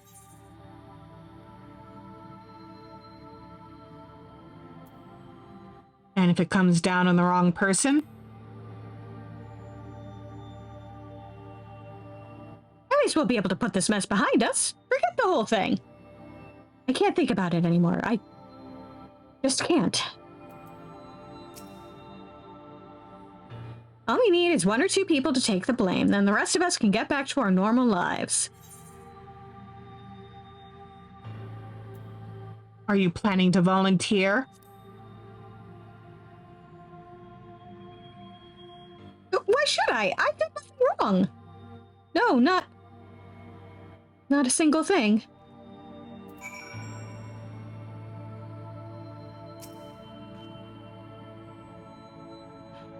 Well, they've settled down a bit at least. Thanks for that. Still sober, eh? Then I'll ask. What do you reckon we should do?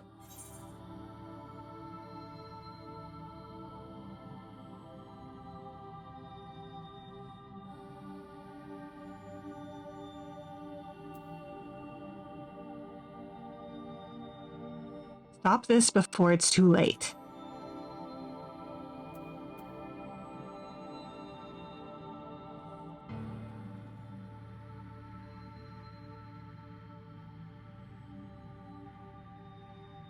maybe the outsider's right. We'll never agree on who should take the blame for the attack, which means the real problem is Flag! I did feel a lot more confident before he started telling us to listen to other perspectives.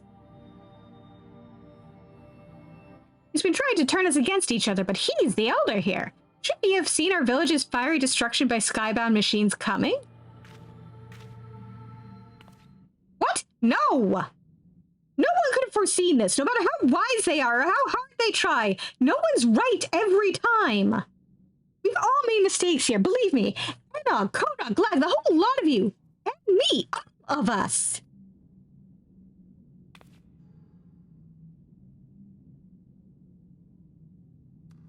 We failed each other.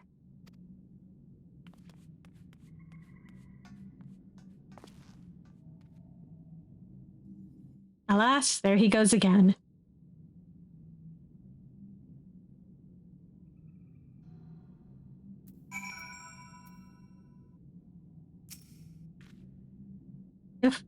If doing nothing is just as wrong, then maybe it won't be so bad to make my own choices. Now what? Now that's just cowardly. Well, don't let him get away. Me? Make a mistake? Never. Are my ears going, or am I being insulted left and right? Thank you for joining the rest of us, Glag.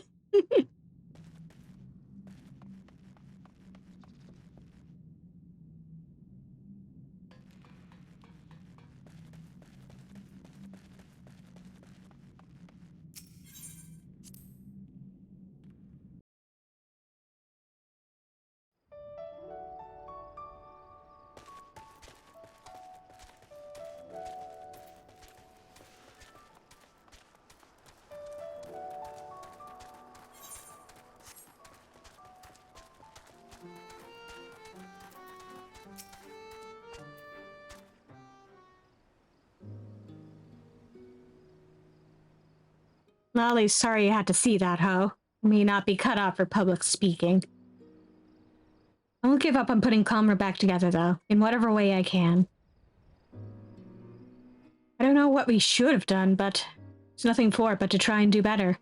Day by day, moment by moment.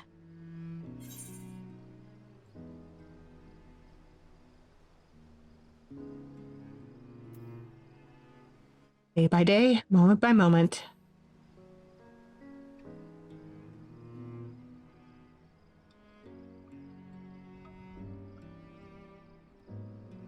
I admit, I feel better knowing you'll be around.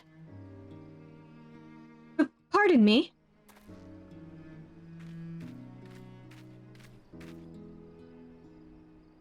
I was thinking about what you said, and I realized I probably haven't been the most helpful.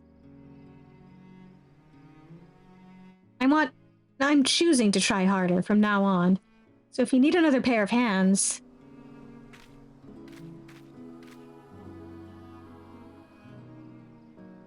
You're more than welcome to join us.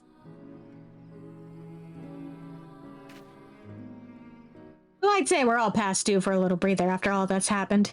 Take a rest. Chief's orders. You know, you're not the only person trying to tell me to rest.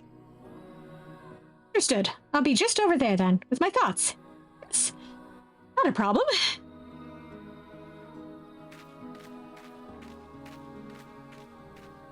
He's a little odd, but he's got the spirit. Look forward to putting the both of you to work. At your earliest convenience, of course.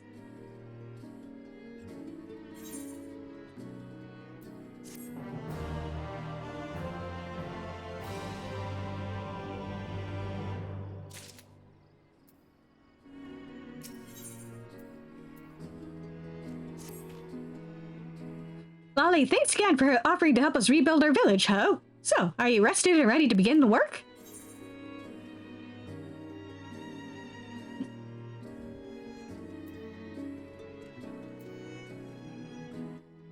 There's no time like the present. Wonderful. I can't tell you how reassuring it is to have you with us. To begin with, we need to discuss how we're going to tackle our task. join our nervous friend over there. I'll be along after I see to some preparation. Yeah. 2 seconds is enough rest, right?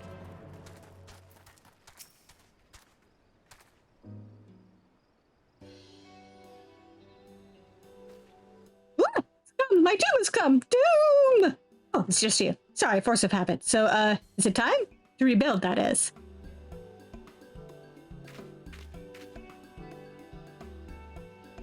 Everyone's here. Good. Let's get right to it. I have an idea that I want to run by the two of you.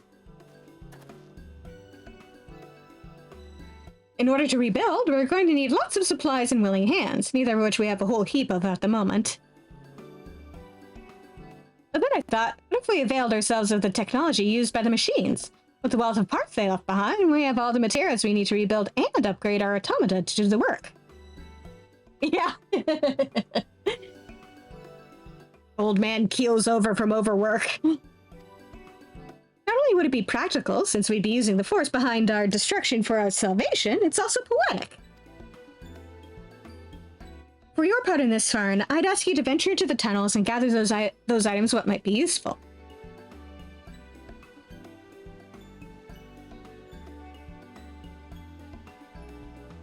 Whatever you find, you can bring to our friend here. He'll examine the objects to see how they might be put to use.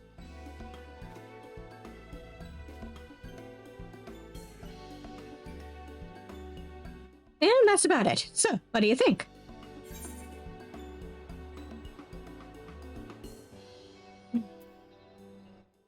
Sounds like a plan.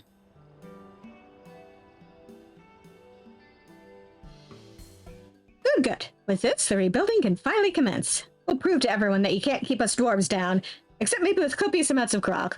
That's been an issue historically. Well, I'd best be getting back to my post. Without someone wringing down their necks, our miners are liable to stand around with their thumbs up their arses. If you have any questions, you can direct them at our friend here.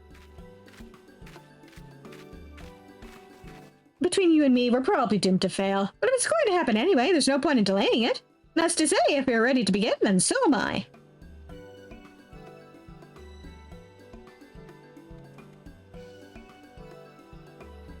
A weekly quest which continues the story is now available from the doomsaying dwarf in Kumra. Lend your aid and help the dwarves of Kumra to rebuild their home. Oh, hey.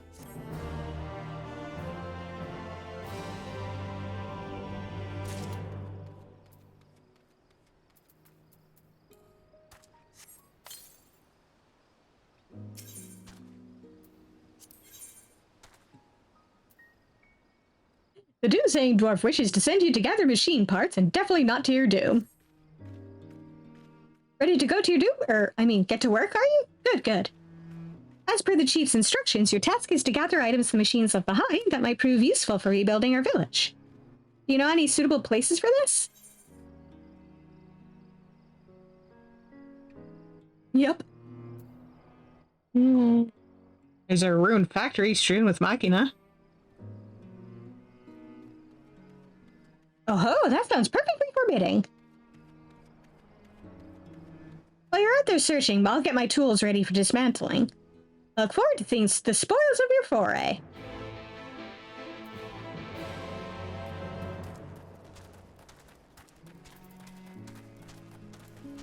Alright, back into the copied factory we go.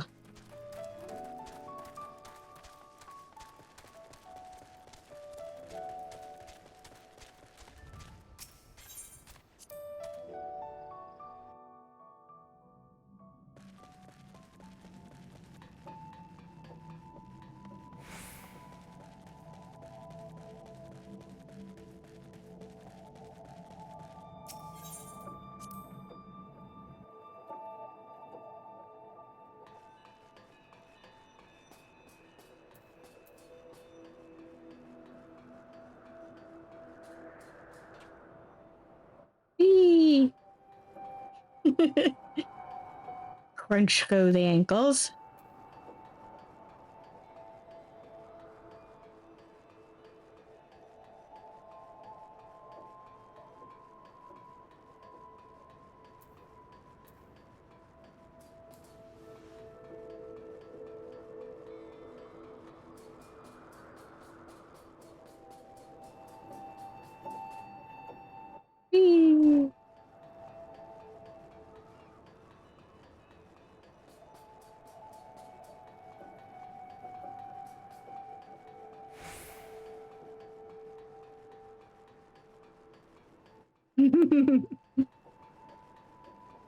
Yeah, they kept giving me trouble.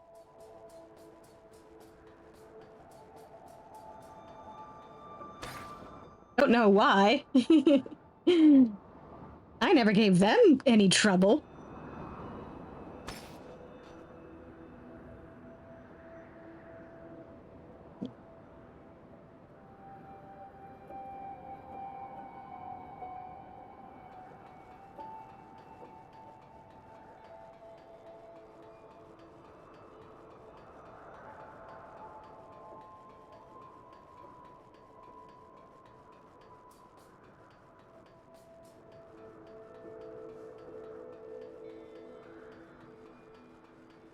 See something.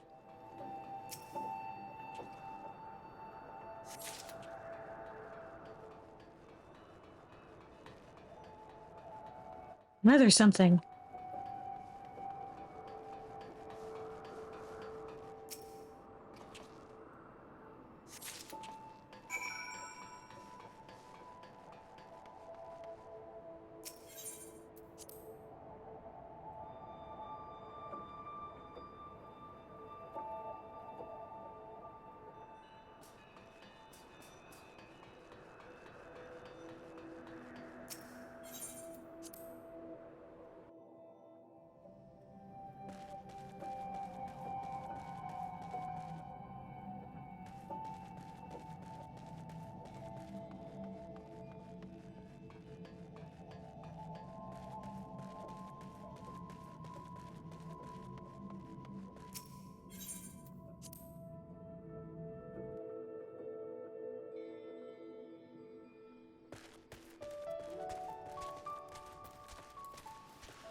Well, drench my beard, I've never seen anything like this. It's not going to suddenly spring to life and strangle me, is it?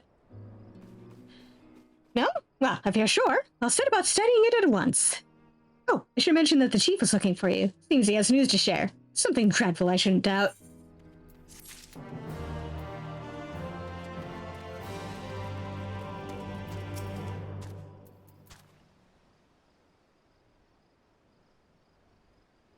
Lolly, you'll never believe this, host, Farin. Something's arrived at the village for you, from Konogg.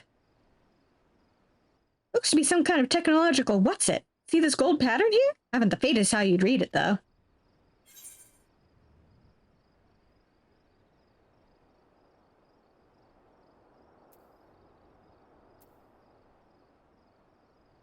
I've just the thingamabob for the job.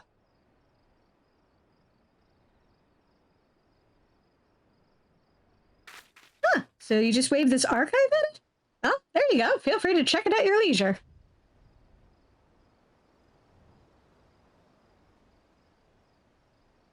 You know, might be as Konogg's up and left the village, but the fact that he's still keeping in touch, it gives me hope that he hasn't given up on us yet. So I'll keep doing what I can. I'll keep working to change this village into a place that Konogg would want to return to. We've got lots of mountains to climb, and it's going to take a lot of time. But bit by bit, and with your help, I'm sure we'll get there.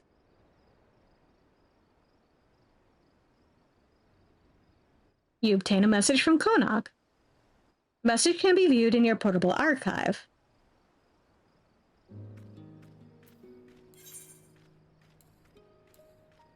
Start that. No. Wrong one.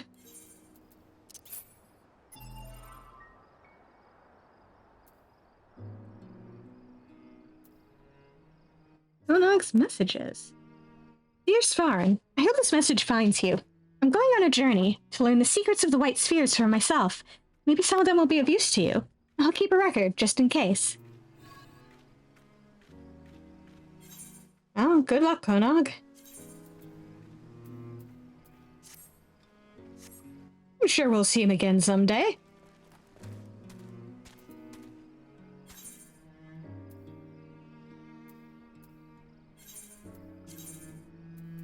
Anyway, back to the main quest. Finally getting around to it, because we can't stop, because, We can't keep putting it off anymore.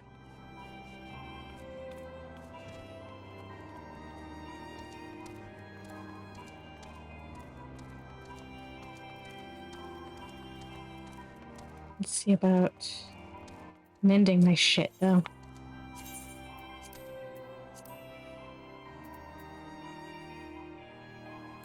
No.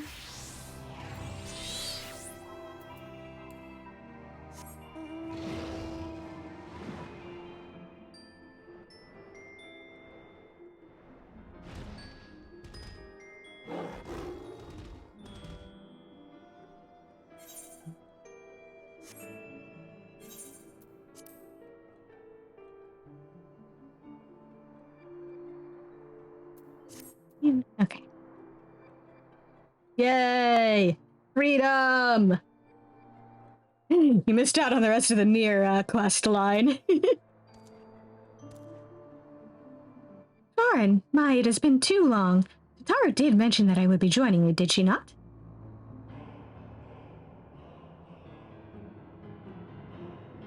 Thank you.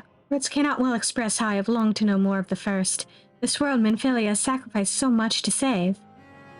But come, rest your feet. Tatara should be arriving shortly.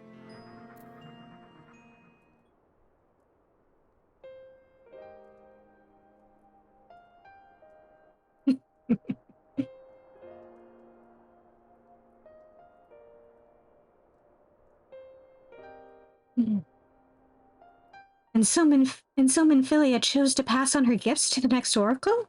This girl who Thanker named Reen? To have such a burden thrust upon her as a child, only to embrace it when given the choice. In that respect, they are quite alike. It would seem her legacy is indeed in capable hands. Svarin, might I ask a favor of you when next you return to the First? To tell Reen what I cannot. Tell her, thank you.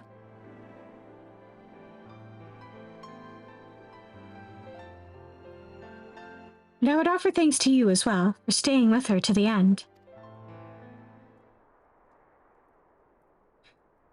Begging your pardon, but could I have a word? Hey, Riel. Riel, I hope you're here to tell me you've received word from our helper. I wish. Nay, I've not had a peep out of him. It's been a good long while now. Too bloody long. On account of which, I'm going to sneak over the border and see if I can't get a signal to him from closer up. What if they catch you? There must be another way. Yeah.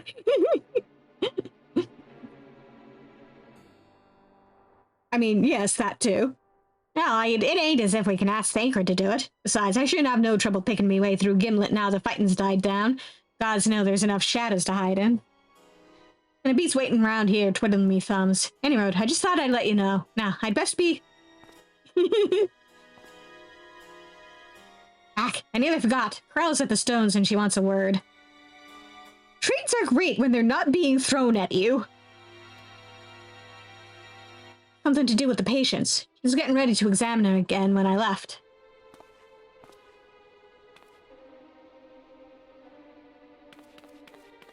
We'd best head back then. I'm sure it's important. I just realized me and Tatara were wearing the same kind of hat.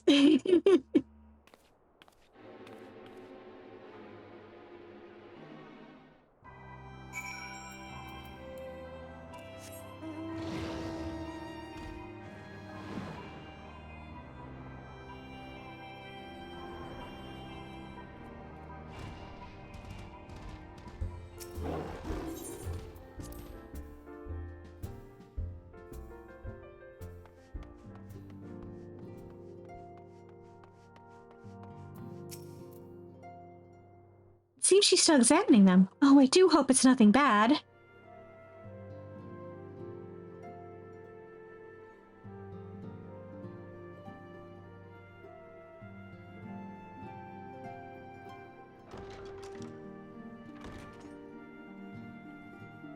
You're here. Good.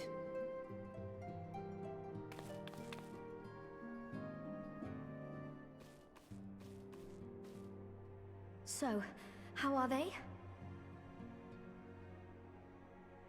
Still locked in slumber, but otherwise in good physical health. For the present, at least. For the present? Oh no, is something wrong with them? I'm afraid there may be. I summoned you after detecting faint signs of instability in Thancred's corporeal ether. But subsequent examination suggested all 5 might be affected. And when I examined them just now, my fears were confirmed. Tellingly, the degree of instability varies between them. Thancred exhibits the most notable signs, followed by Y'shtola and Urianger. The twins' ether, meanwhile, remains relatively stable, but there is a change there too if one knows to look for it. Hold on. Isn't that the order they were called away in? Indeed. Which leads me to believe the instability will only increase with time. Though I can but speculate, I fear this may be a symptom of a weakening link between body and soul. By the gods! What happens if the link is broken? I cannot say for certain. This is all unknown territory to us. Yet whatever happens, it cannot be good.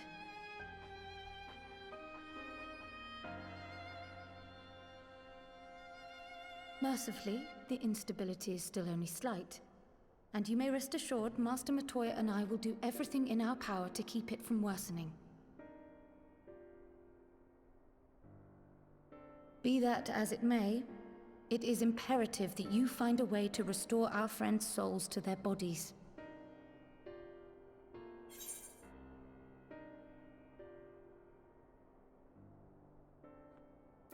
Leave it to me.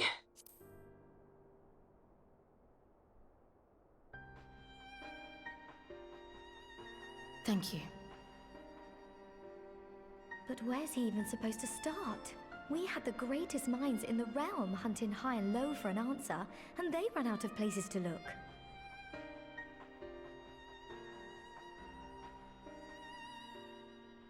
You stated in your report that the Exarch had originally intended to reverse the summoning process by means of his own death, correct?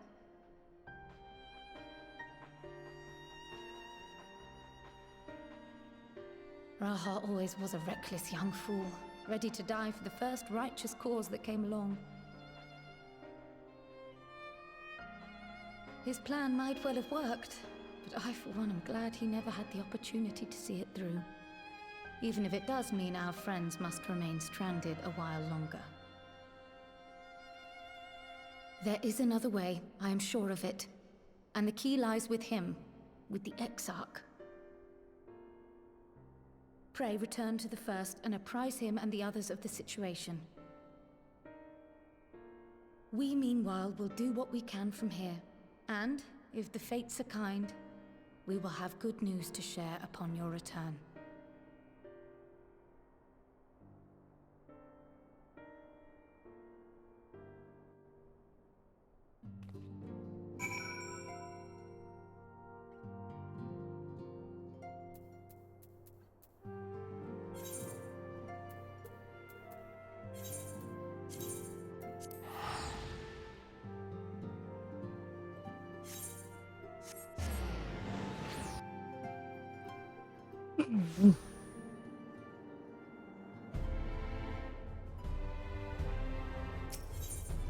I love the fact that Krell just calls him Raha.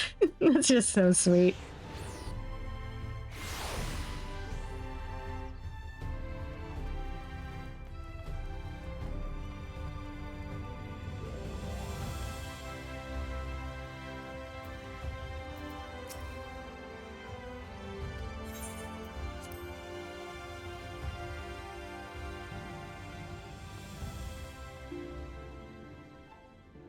Hey Raha, how's it going? Oh, sorry, knew I returned. I hope your time in the source was suitably restful. Well, I took a painting. But of course it wasn't. Go on. The corporeal aether shows signs of instability. By the gods, that possibility never even occurred to me. If you have returned in the hope that my research has yielded a solution, I fear you will be sorely disappointed. It's but a mercy we have the likes of Mistress Krile and Master Matoya to keep our friends' bodies safe while we wrestle with the problem. But I cannot forestall the separation of body and soul indefinitely. Come, the others must be told.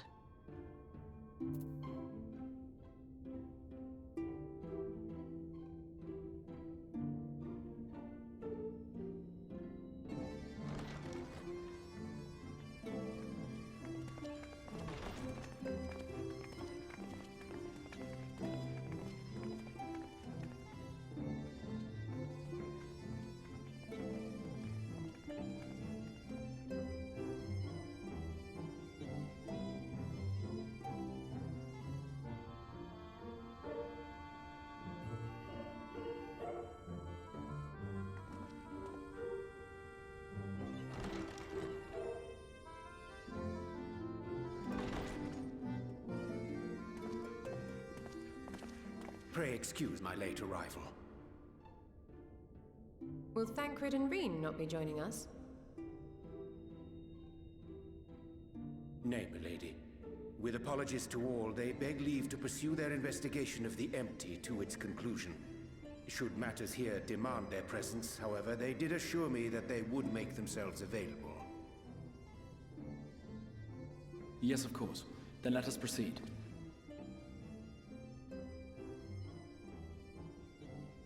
I think it best that you begin by providing a summary of Mistress Kryle's findings.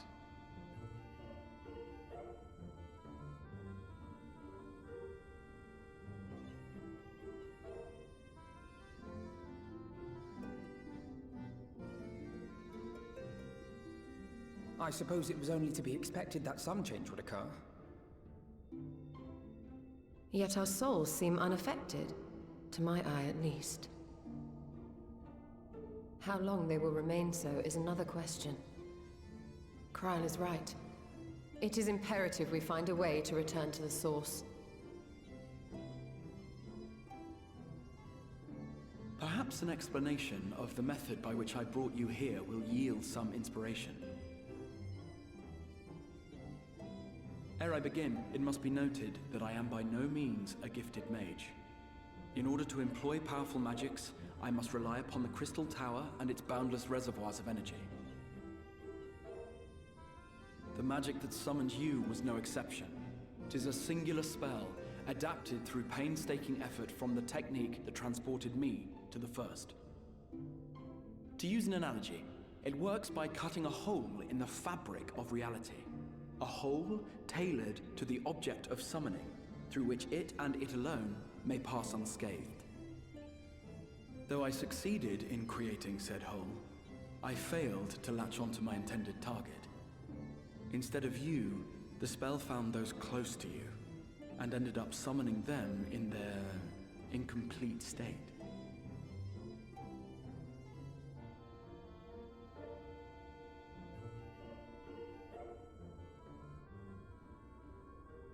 I would not soon throw my life away, not after the lengths you and yours went to save it.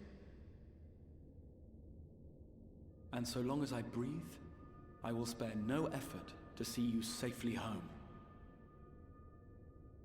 But should all else fail, and your lives be at stake, there remains one sure method.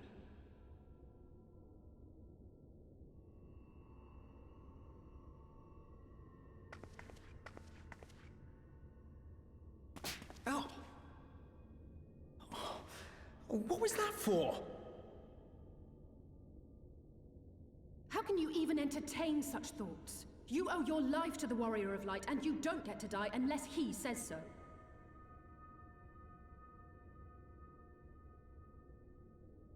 Your followers await your divine judgment. What did you just...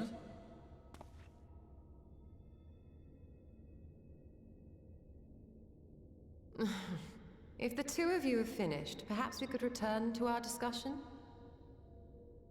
Rather than dwelling upon the multiple failed attempts at transference, I think it would behoove us to focus on the solitary's success.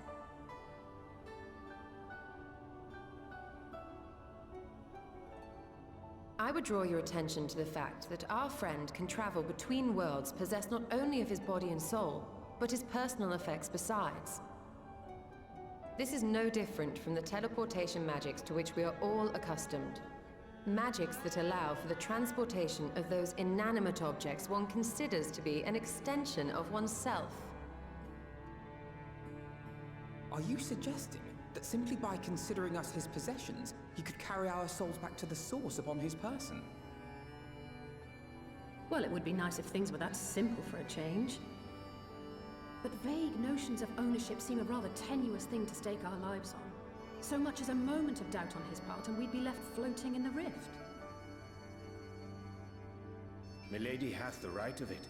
The requisite fixity of belief would be too much to ask even of our friend. Yet, were we to immure our souls within an object in his possession, mayhap then our safe passage could be assured. White auracite would, I believe, serve as a suitable vessel for this purpose. It was conceived to imprison the massy soul of an Ascian, and should house one of ours with relative ease. We would need only to ensure our soul's safe preservation inside the stone, and identify a means by which they might be transferred back unto our vacant bodies. Soul preservation and transference. I believe I know of someone who may be able to assist us. On the far shore of the source, there stands a great palace built by the elves. It was forsaken in the wake of the flood, but a certain Nu Mou chose to make their home there soon after. Though they have long lived as a recluse, they once occupied a place of honor in Verbert's royal court, and it is said that none in all of Norvrant is more knowledgeable than they on matters of the soul. Well, I've no objection to seeking a helping hand, but if they've gone to such lengths to hide themselves away from the world, what makes you think they'd be willing to lend us one?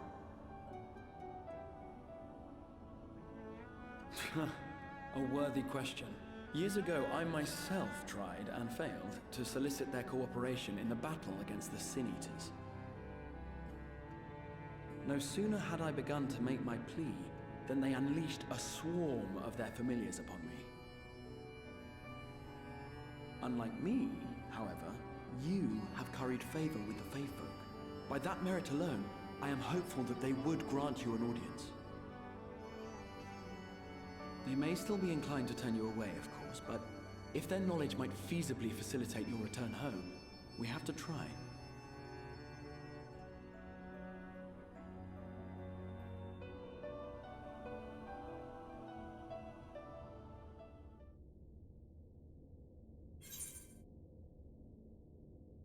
They said no trespassing! No trespassing on pain of bees.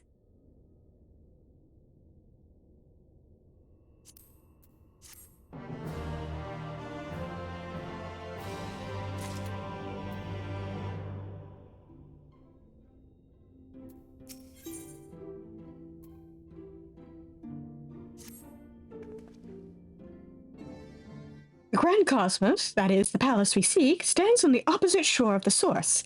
I will arrange for a boat to carry us there. Whilst thou journeyest thither, I think it best that I devote mine energies to the creation of white auracite.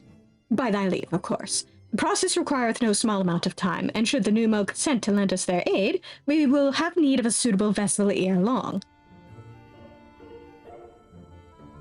Agreed. Then I would ask the rest of you to meet me in Sullen, and do be prepared for a warm reception.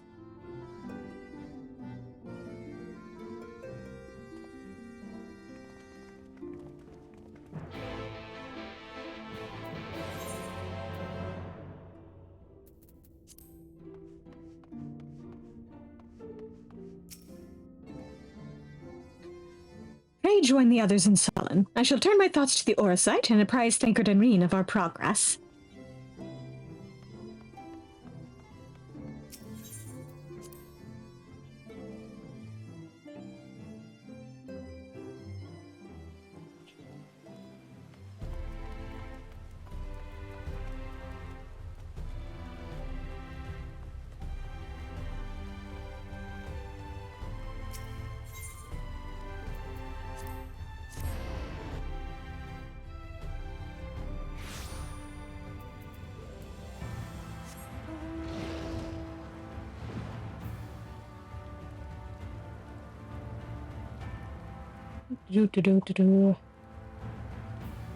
Man, me and my beast are getting rained on.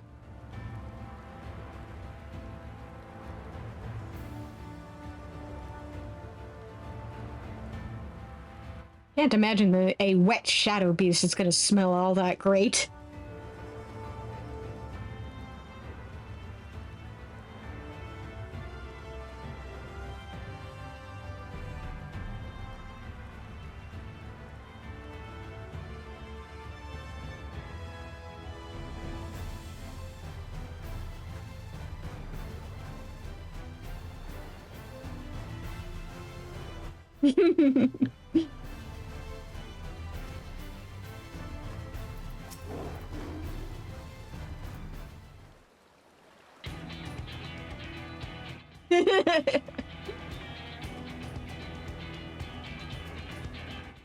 The Nu Mou's gonna set their familiars on me just because I smell like wet beast. As I told you before, I had scarcely set foot on the palace grounds when I was set upon by our host's familiars, and I expect our reception today to be no different, which is why I propose we march through the main gate, weapons drawn. I'm sorry, but are we not here to petition for assistance? You can't honestly think barging in looking for a fight is going to persuade them. Actually, I believe the Exarch may have the right of it. They have no doubt poured a great deal of time and energy into their creations. Were I them, I should be most interested to meet with those who could overcome my defenses. As would any true seeker of knowledge. And there is little we can say or do to convince them to help us if we know nothing of their character, nor less why they chose to hide themselves from the world. But if we can seize their interest, we hope we can earn ourselves an audience.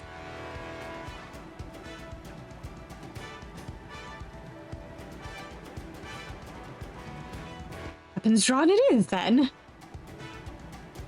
Well, I must say, Exarch, you certainly seem to be enjoying all of this.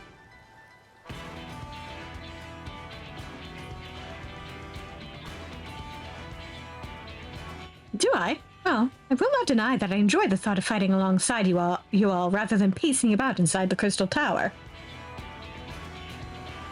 You both seem to be in rather high spirits, if you ask me. Not that I'm surprised. Your moods invariably improve when Svarin is around.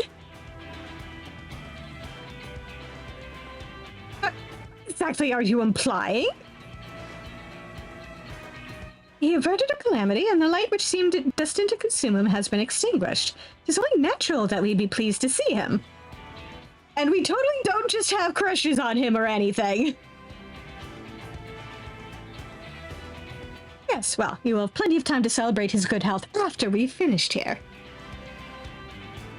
Of course, then let us proceed to the palace.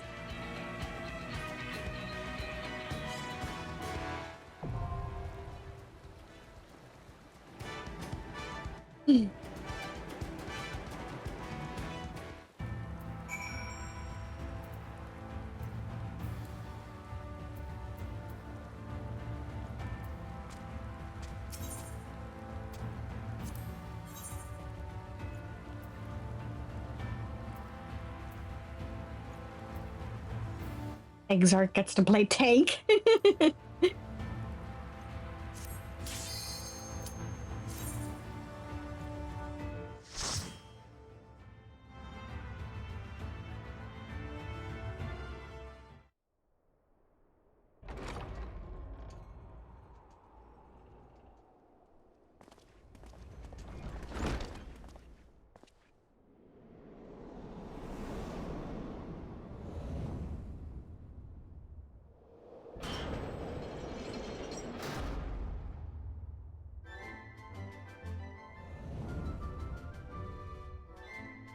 They look cool.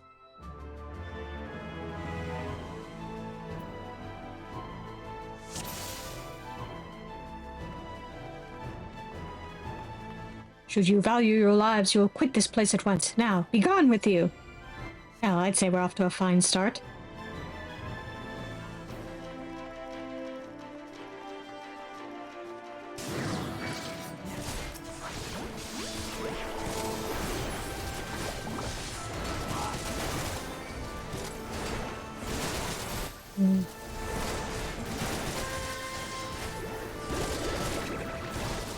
I need to rearrange my hotbar.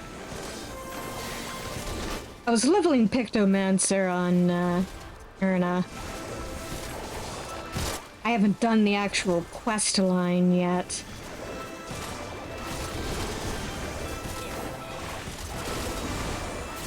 Saving that for the stream, but...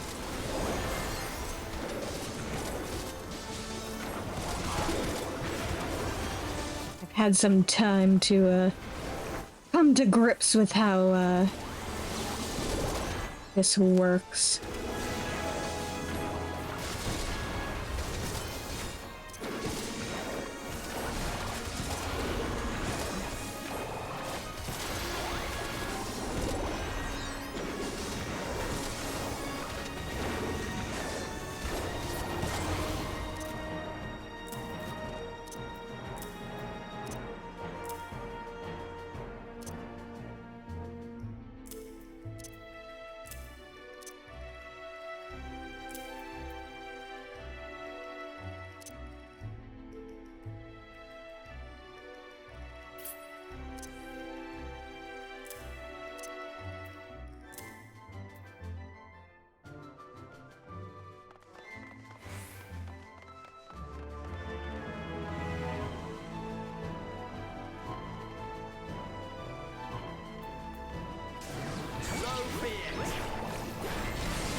Magic brooms? Now where have I seen these before?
Hmm.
So be it.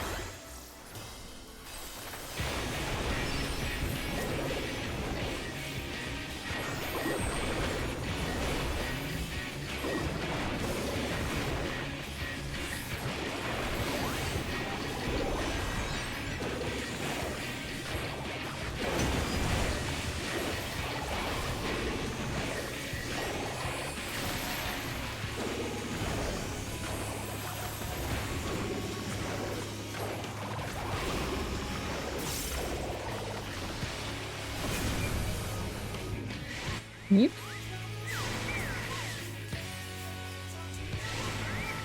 Yep.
Oops. Ow.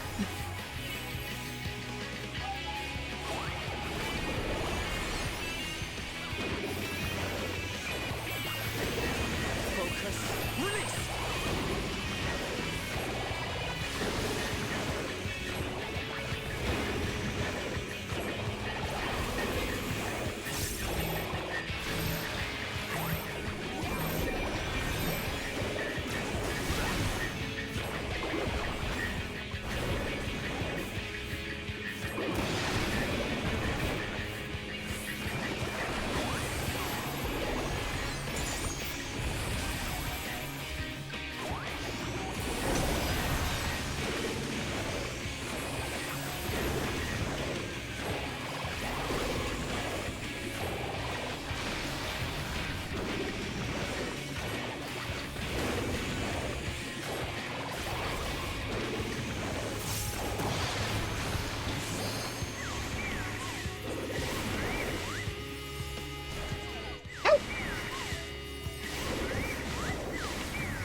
Let's not get Venn diagrammed.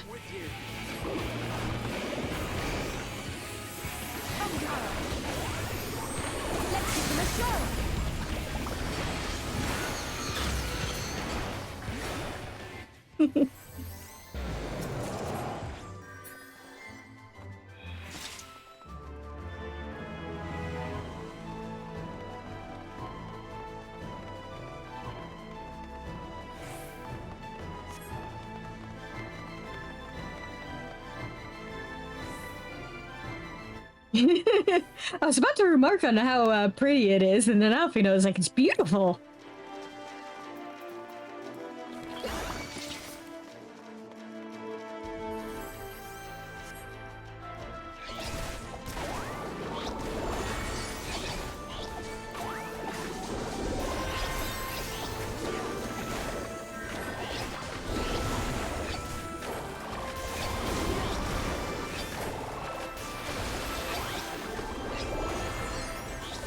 Right?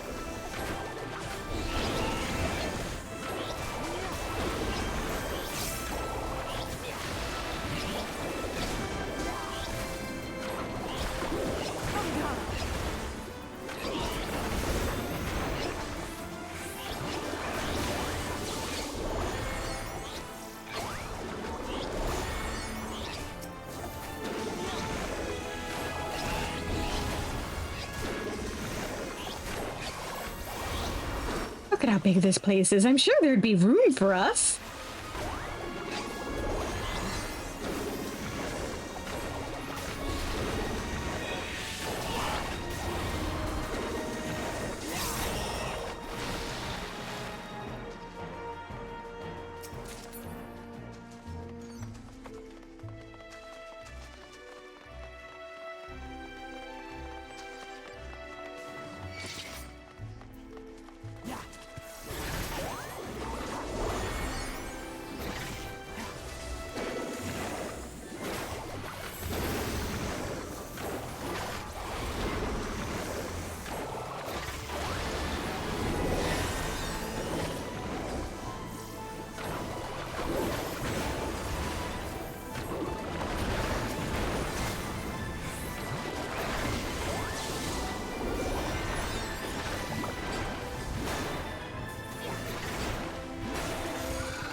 Yep.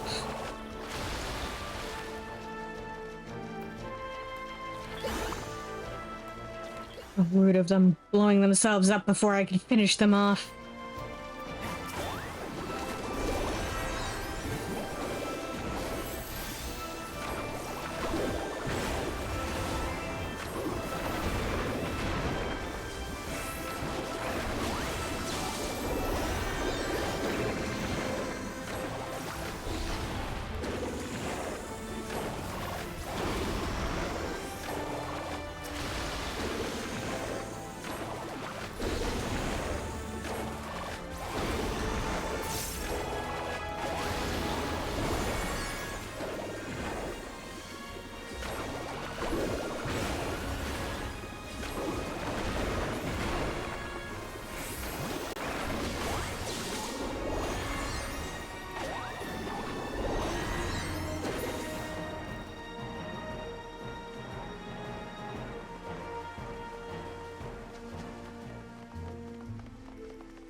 Yep.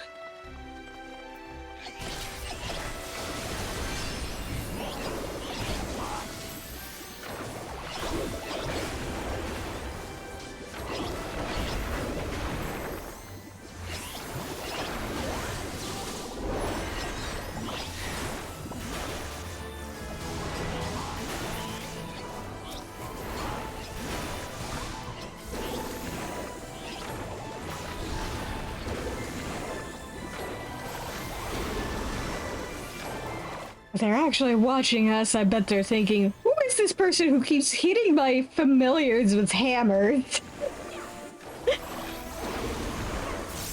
On guard! What?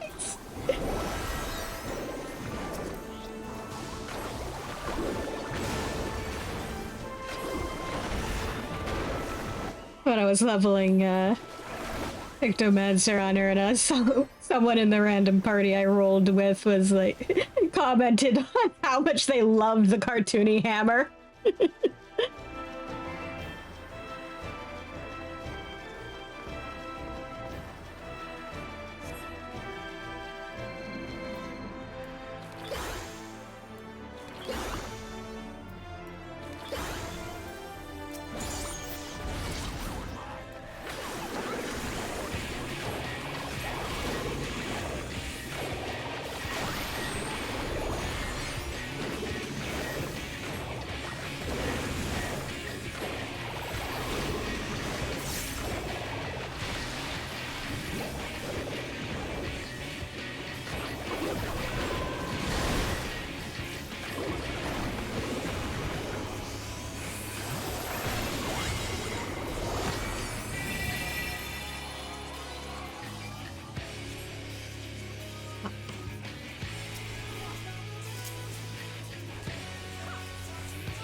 I feel kind of sad, bad for those scenes.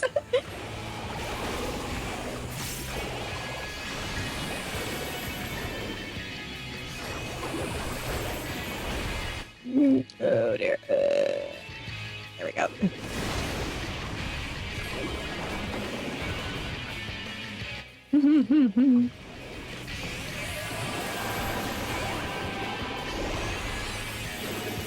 Protect me!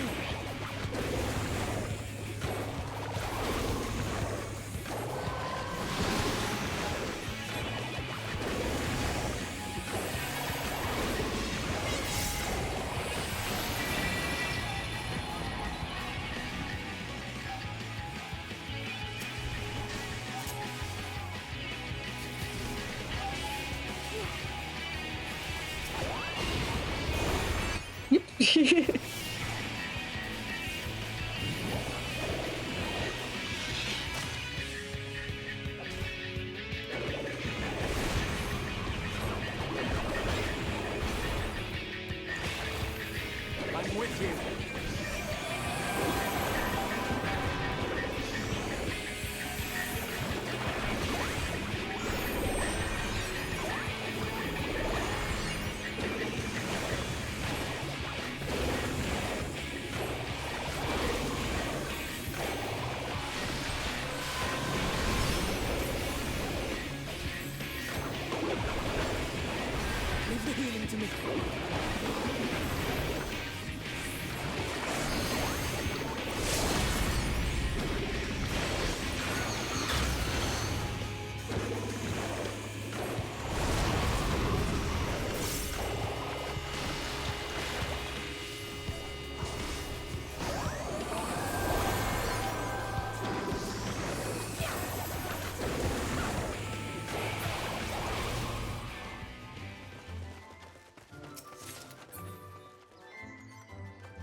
Have we dried these leaves? Perhaps we could use them for tea.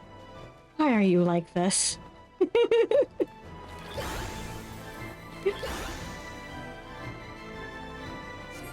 Sorry about your garden.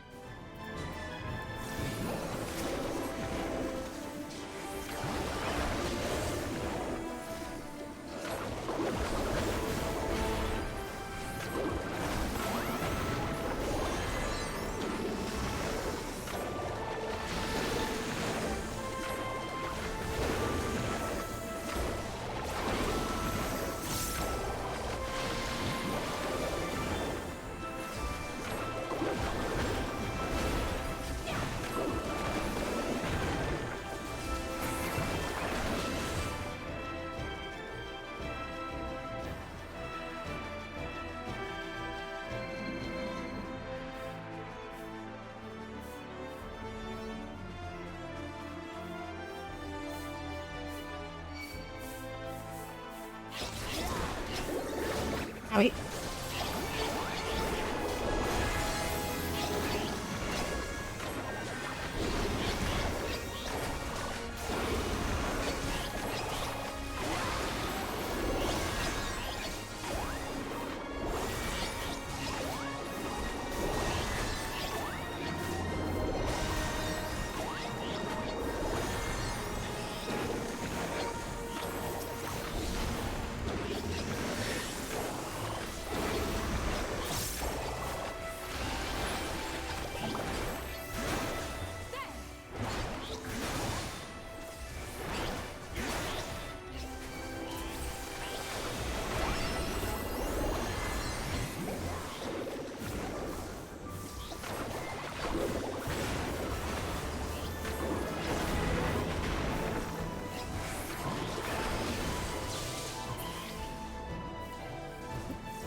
I was also wondering if those were ghosts.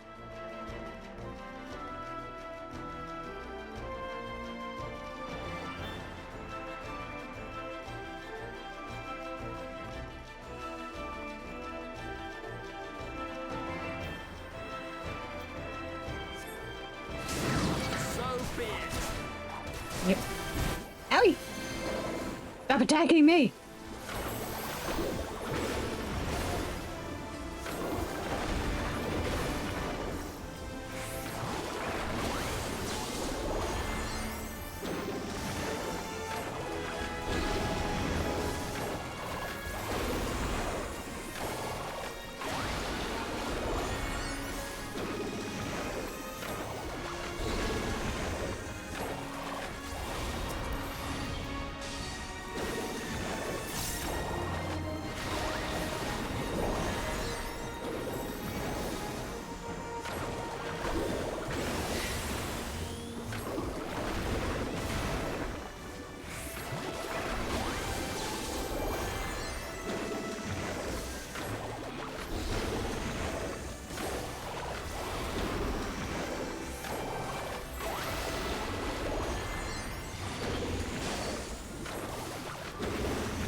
To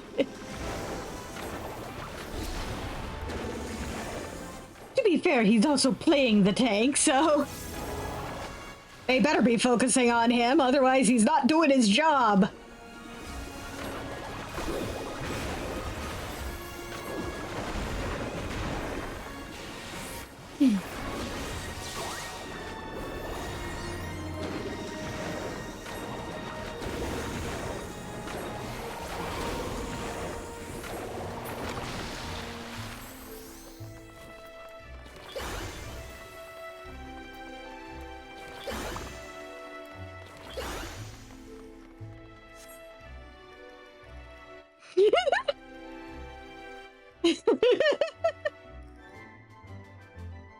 I say, razzing her poor brother.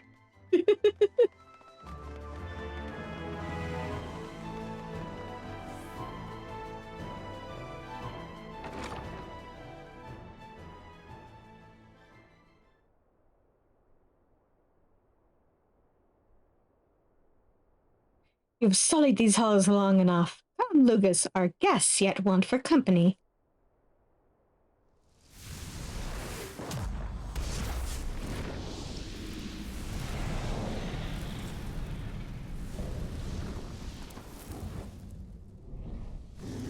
Hi, Lucas.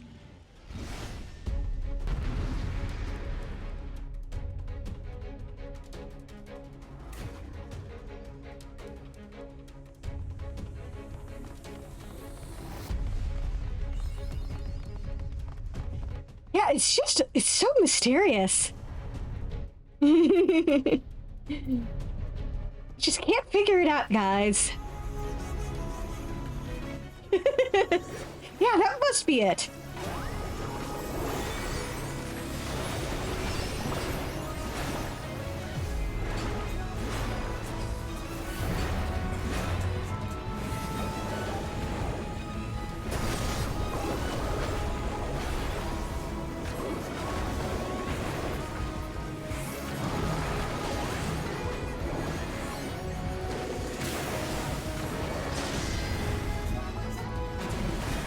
Ouch. I'm with you. Yeah, probably.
Yeah.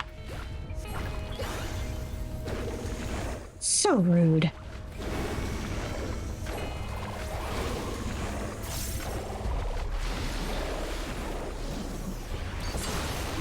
Wait.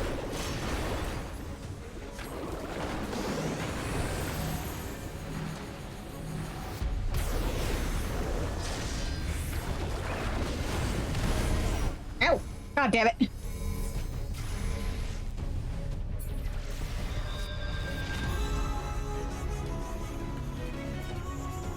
It's been a while since I did this.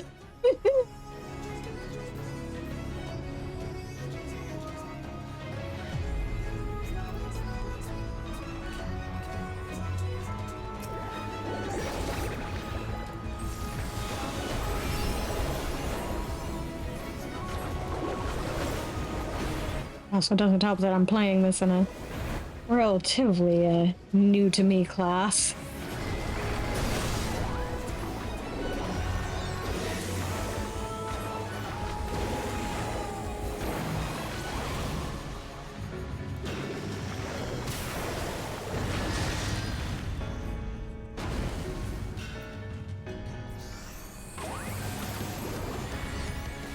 It is.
Exactly. So rude. No appreciation for art in this house.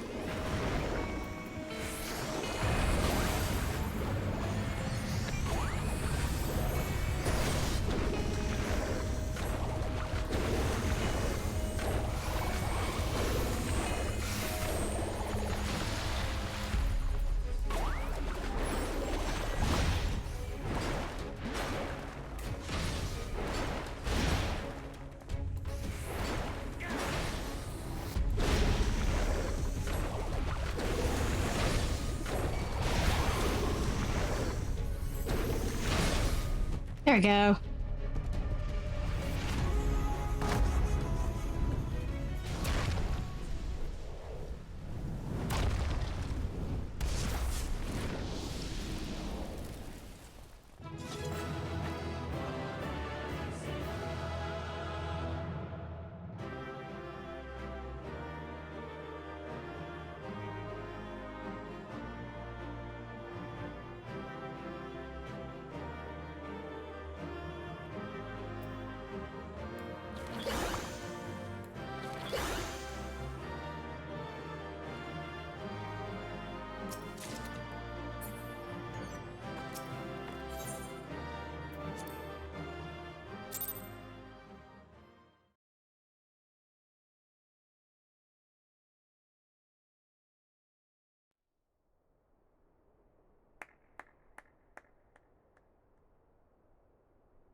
That was my fiercest familiar. Oh, impressive.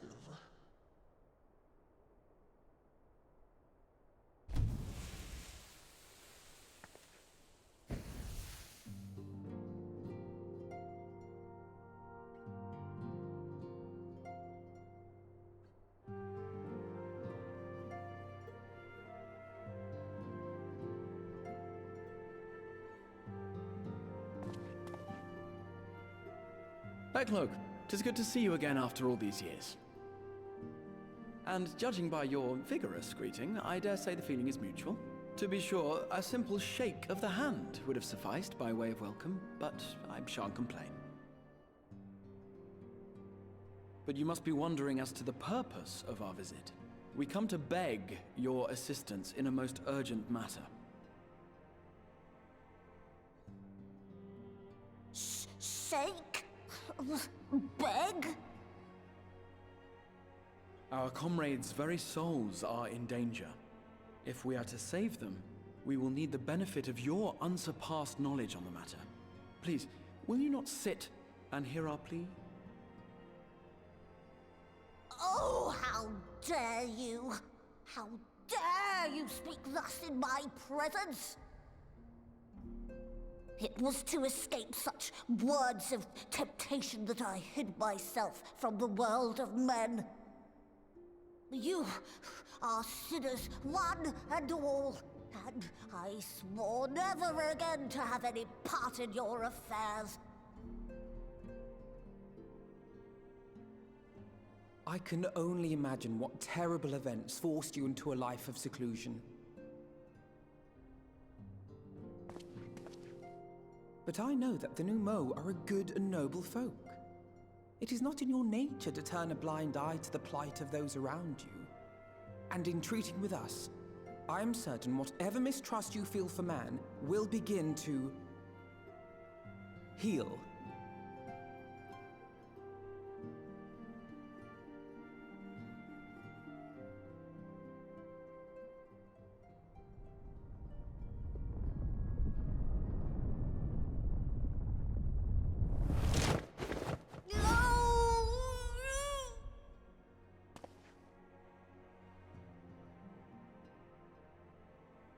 If you will not be satisfied, I suppose I could listen.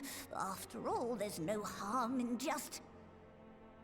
No, I mustn't. Not again. That damn court mage seemed to have the best of intentions too, and countless innocents died for my naivety.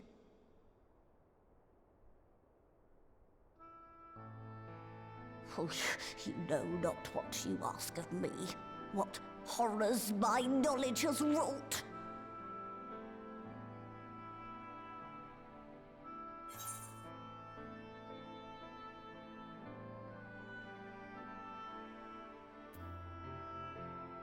You mean the magical plague of Vobert?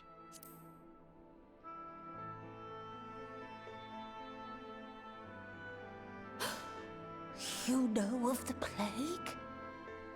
Then you know how dangerous soulcraft can be. Instead of saving your friends, you risk damning them. Are you sure you're willing to take that chance?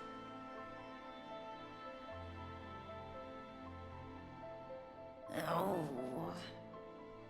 No.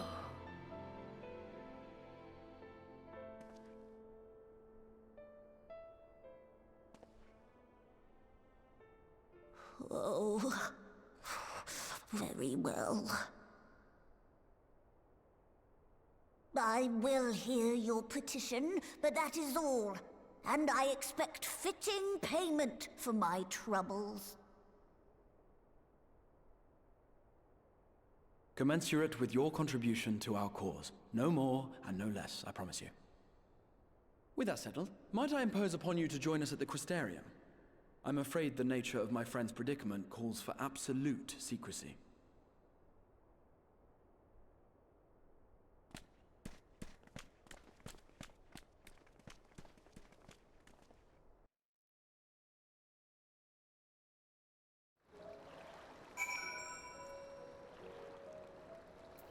Well, that went well. There you are. The others have gone ahead to the Crystal Tower with Beklug. For the record, I truly wish we hadn't had to resort to using such words when treating with them. I have ever sought to convince, not compel. Yet I cannot deny that a part of me is glad Urianger shared his knowledge of the Nu Mou with us. Had he not, Beklug wouldn't be here. Speaking of whom, we should hurry. To keep our guest waiting would only add insult to injury.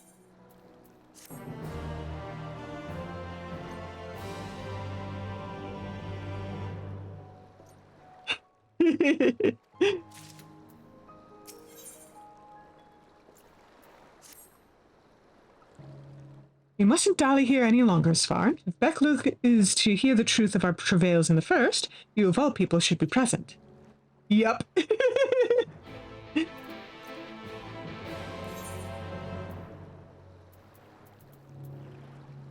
Love how dog-coded the Nu Mou are.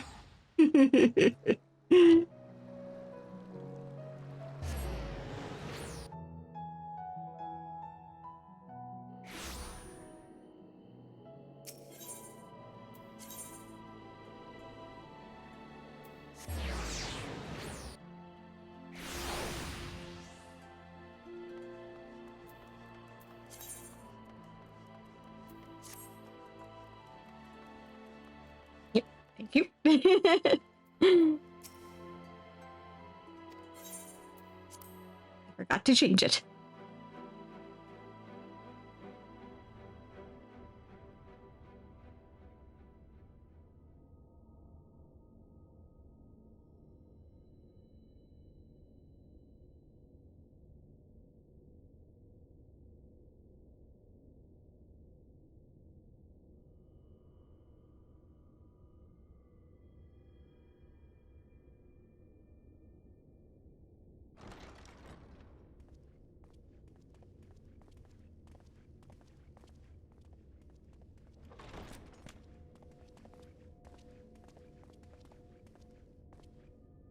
I'm sorry. You mean to tell me not only that the return of night was your doing, but that you hail from another world as well?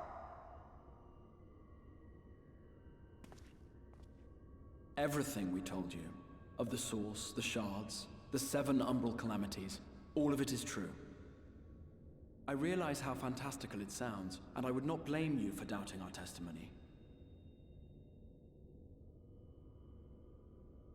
But given your expertise, you must surely have noted the peculiar nature of their souls. Any other time and I would have dismissed your stories as balderdash and flummery. But upon closer inspection, 'tis plain their souls are far denser than is normal, and that they do not possess true bodies. Save you. Your body is your own. And your soul is the densest of them all.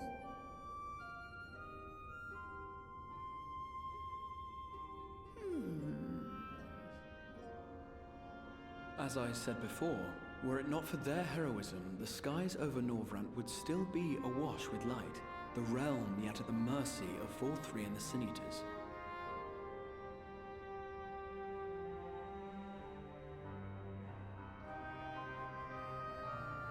After all they have done for our home, seeing them safely back to their own, it seems the very least we can do.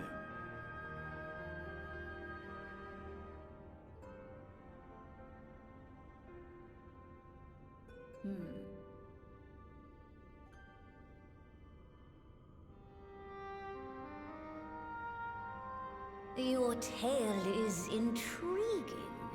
Yes, very intriguing indeed. Simply to hear it is fitting payment in itself. As for your friends, I can but agree. Their valorous deeds on behalf of Norvrant are deserving of recognition, of their own fitting payment. You will help us then? I will.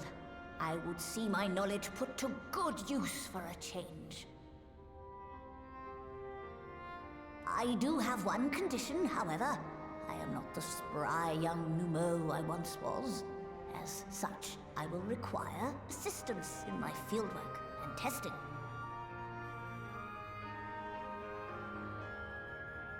It would be our pleasure.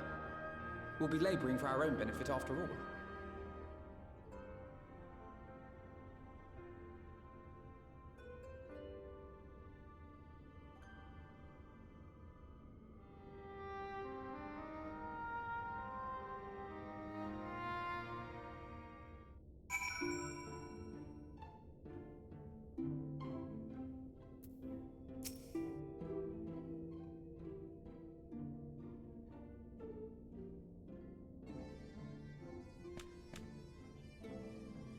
You've spun quite a tale. But tell me, have you given any thought as to how you might return to your world?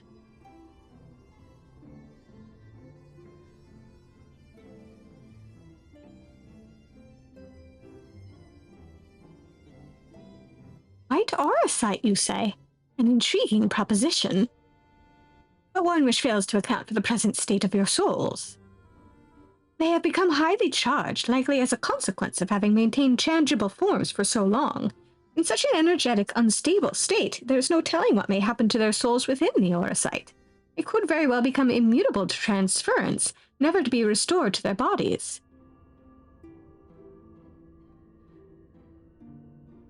Yeah, that definitely does sound bad.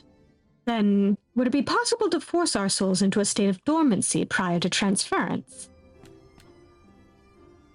In theory, yes, but the soul is not a candle to be snuffed out and relit on a whim. Well, that sounds ominous. What exactly would rendering our souls dormant entail? In order to maintain a corporeal form, your souls constantly draw ether from your surroundings.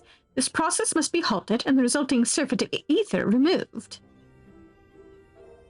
Your minds would ultimately be separated from these faux bodies of yours, rendering you incapable of interacting with the world around you. A cruel fate under normal circumstances, but one which will be rectified upon your return home. Leaving lifeless husks, like those poor souls at the inn at Journey's Head. Corrupted by the Sin Eaters, their aether made stagnant by the light. Corrupted? Stagnant? Might I see these unfortunate individuals? Why? Do you think you might be able to help them? I might, or I might not, but I shan't know for sure until I have seen their condition firsthand. And I would be glad to take you to them, on the understanding that you won't do anything which might increase their suffering. It was my faith in man I lost, not my compassion. I am not a mad scientist, I swear. Well, I see no need for all of us to accompany you. Whilst you escort our guest to the inn, I will assist Ariange in creating the requisite aura site. I believe my talents would be better applied to that endeavor as well. Why do you leave the three of you to assist Bekalug as necessary? Let us make for Amarang, then.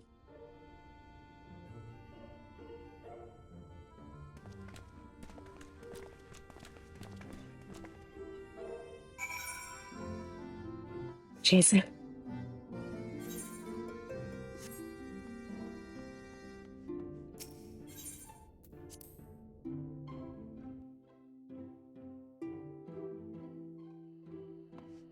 Let me go repair my shit.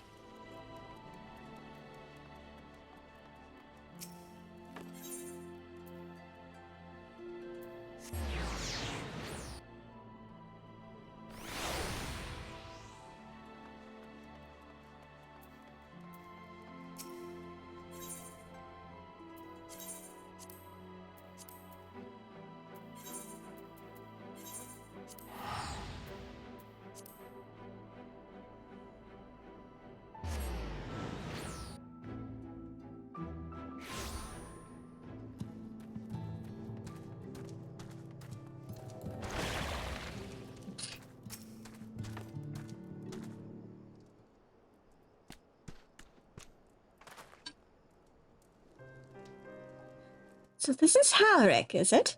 Yes, his etheric balance leans perilously toward the light. Toward stasis. What do you suppose will happen to him? Not too bright, are you, boy? The same as all poor souls corrupted by the light. You'll become a sin eater. You don't know that. We've defeated the wardens and banished the light from the night sky. Halric was completely unresponsive before, but now...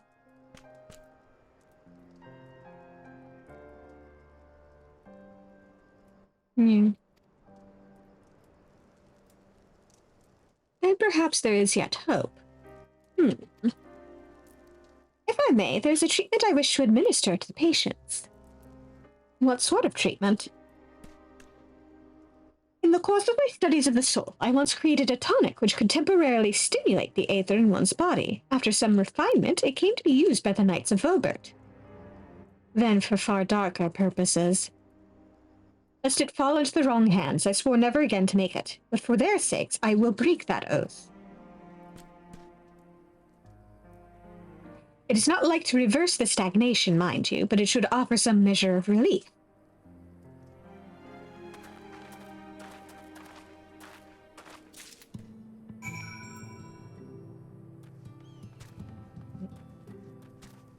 Walking right into a pole.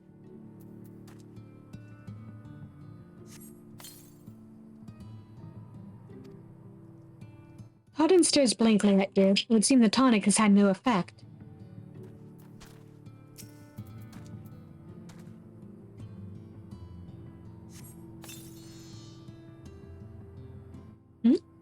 What is this warmth I feel in my chest?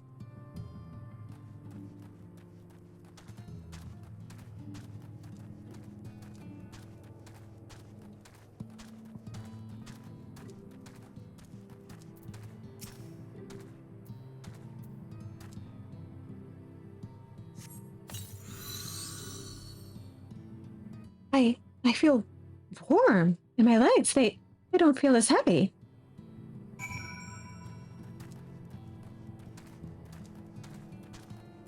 Well, 2 out of 3 ain't bad.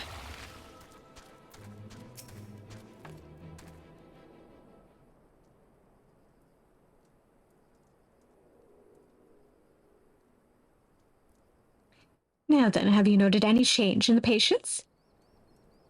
A notable rise in body temperature and increased motor function, in most of the patients at least. The more severely afflicted show no response. As I feared, then. It's true that with the restoration of night, the corrupting influence of light will no longer grow, and yes, their bodies will naturally return to equilibrium given time. But this holds true only for their corporeal aether. Their incorporeal aether, that of the soul, is not so easily mended. Which is why those in the later stages of corruption, like Haruk, appear unaffected by your tonic. Precisely.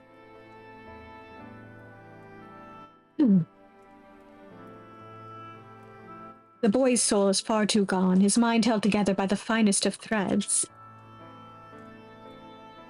There's a chance he may one day recover, of course, but it could take years, decades even. The gods, he could wake to find himself an old man.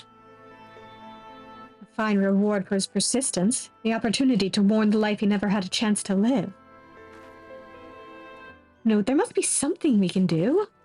Look, I realize this is not why we petitioned your aid, but do you think it possible we can find a way to hasten the recovery? Maybe. Nor do I think it impossible that in treating them, we might learn something of relevance to your own predicament.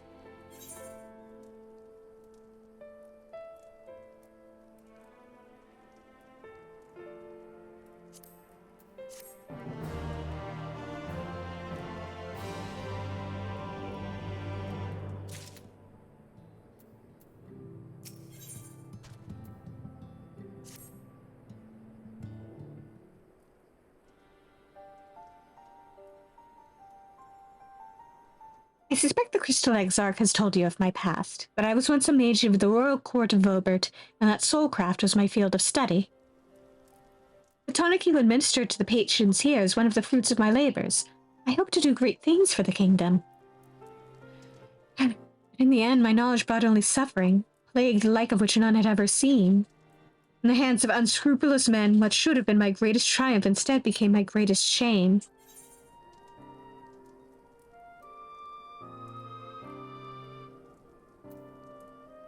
At least the worries of light brought those responsible to justice.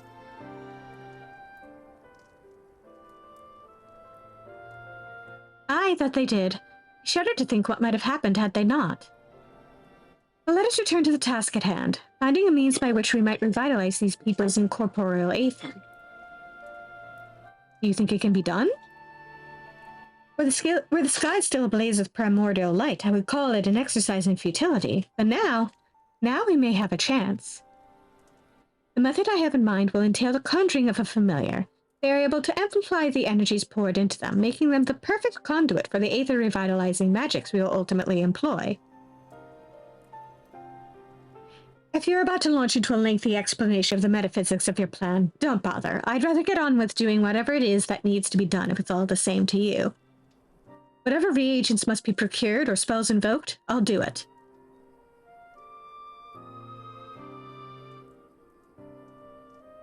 I admire your spirit. Very well. Your first task will be to gather the necessary materials.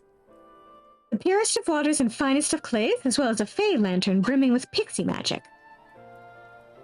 If you're convinced the resulting familiar could help the patients, fine. Alfino, the water and clay will be simple enough, but I think you know what we'll have to do to get the lantern. You don't mean... The pixies took quite a liking to us before. If we humor them with our company, I'm sure they'll be willing to help us.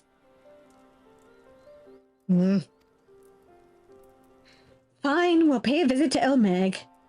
Though I never thought you would be the one to suggest going back there. I'm impressed you've been there at all, let alone befriended the Fey folk. Oh, while you're about it, seek out the Nu Mou of Pleione. They will be able to supply you with water suitable for our needs. Right, let's get this over with, shall we?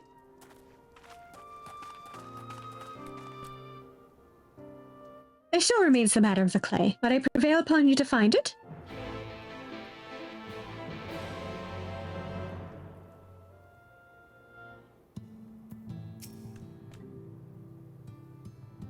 Clay for meringue would likely be best. Know you of anyone who might be able to assist us?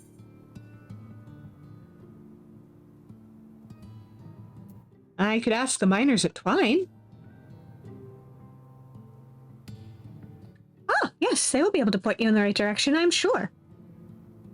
While you and the twins are occupied, I'll see if there's aught else I can learn of the stagnation which afflicts the people here.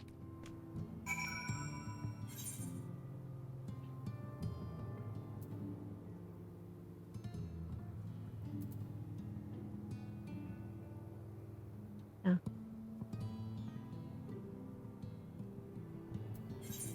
You want to unlock the savage raids for me, don't you?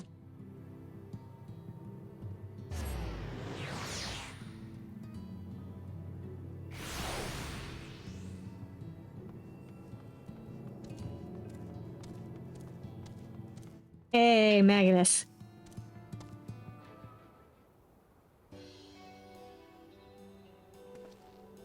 Sparn! Well, what a coincidence. You've come at a good time. You've just this moment finished repairing the Talos and trolley you lot took to Nabatharang. The trolley was no trouble, but the Talos would have been another matter had we not had a visit from Master Chai. He offered us a share of the leftover building materials from Dado's stoneworks, as well as a few trade secrets to help us along. Clever man, that Chai knows. He seemed pretty keen on the ideas I had for putting the giant Talos to work. Like a giant trolley! And Magnus still refuses to see all the good we could do with it. You're entitled to your dreams, Jarek, but that doesn't mean you can go harassing our guests with them. Master Chai was just being polite. And something tells me Sfar in here didn't come all this way to talk about trolleys. But it's a need, friend.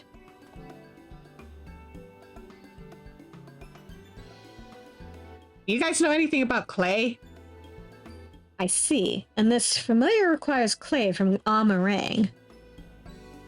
Well, look no further. If anyone can find you some quality clay, it's us. Saying that, it isn't exactly a commodity nowadays, but there must be some lurking somewhere or other waiting to be dug up.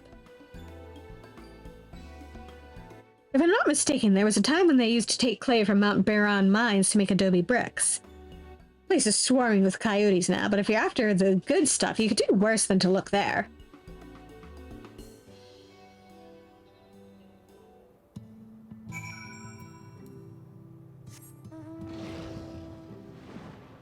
Alright, let's go beat up some coyotes.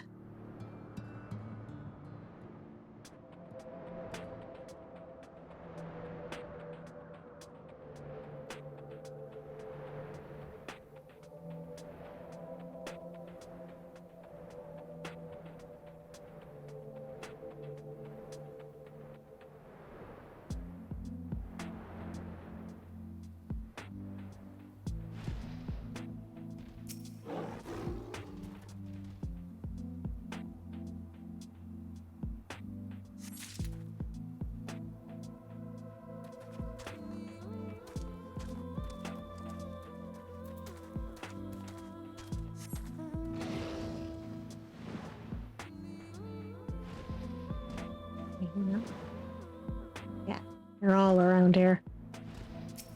To go too far.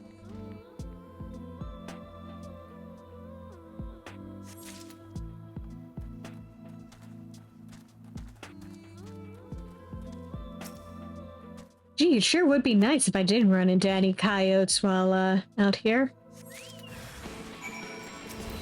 Aw, man.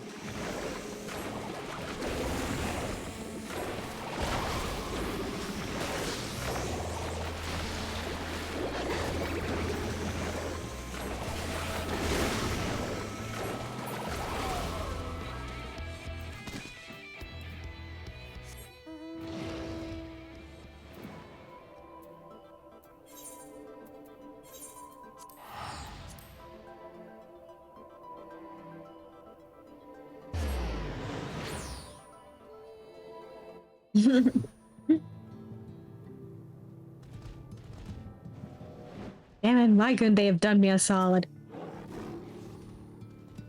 The twins have returned, and in one piece at that. I was convinced the pixies would turn at least one of them into a garden ornament, but no. You have the clay, I take it.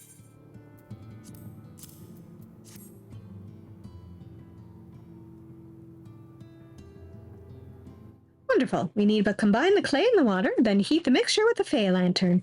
After that, it will be a simple matter of settling upon a suitable form and performing the necessary incantation.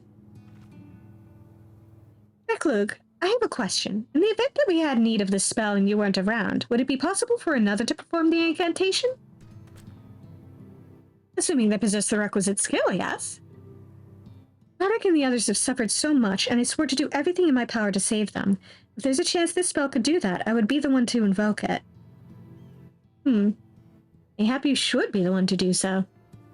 A deep understanding of the subject's physical state, combined with a strong desire to help them, can drastically increase the magic's effect, and you are plainly more familiar with these people than I. I dare say there are few in all of Norvent more dedicated to finding a cure. Is that not so, Svarn?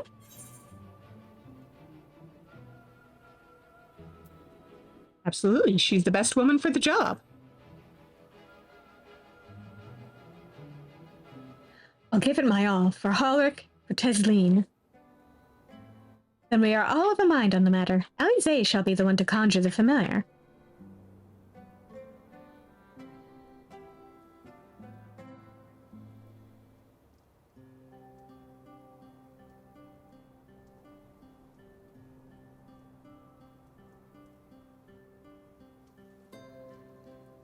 Let us begin. I trust you've prepared the clay?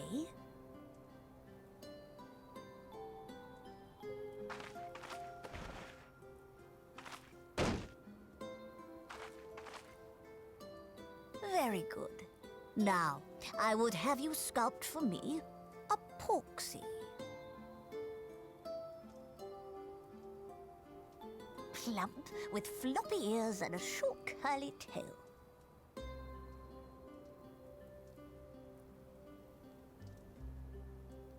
A porksy. I think I know what you mean.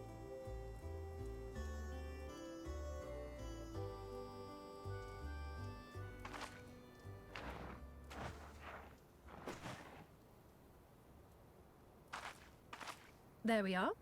How's that?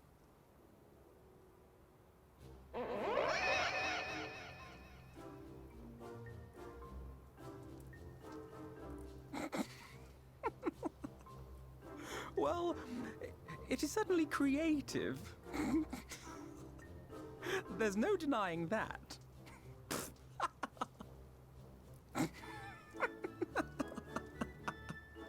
Yes, I'm no artist. Very funny.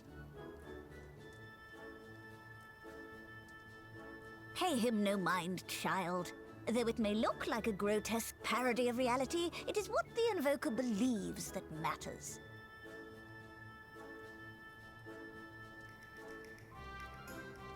You're not helping. But I speak the truth. If successful, this incantation will turn imagination into reality. Which is why the only thing of import is what you believe this figure embodies. You must focus. Hold the Polx's image steady in your mind's eye.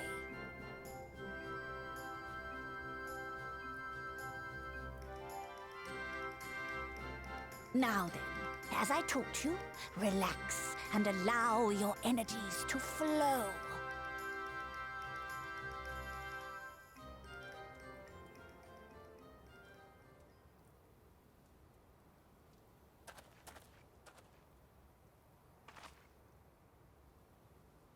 With flesh of clay I bid thee rise, on wings of dreams to touch the skies.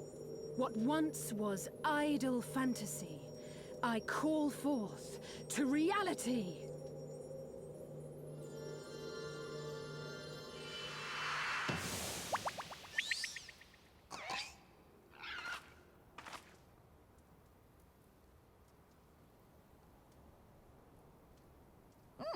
Not bad for a first attempt.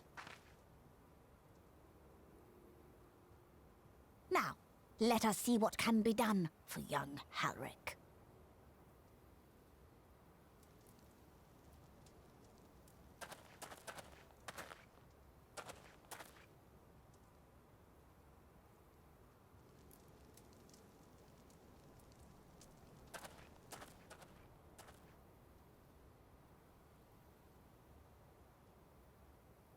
Through the operation of the magics you invoked to animate this familiar, it is now replete with the energies required to stir the boy's soul. You need but give it a name, and it will do as your heart desires.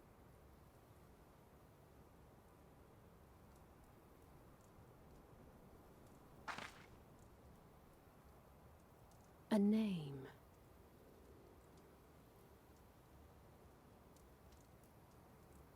All right, I've decided. Now.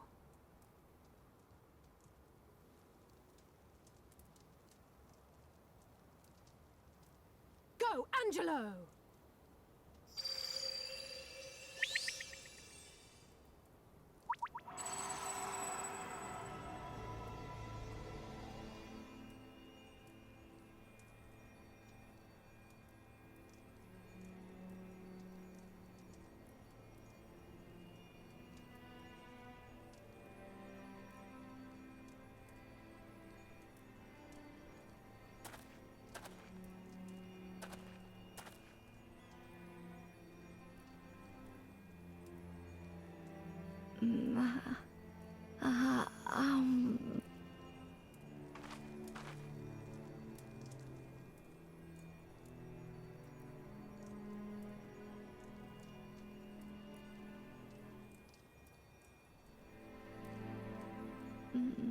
Mother, I...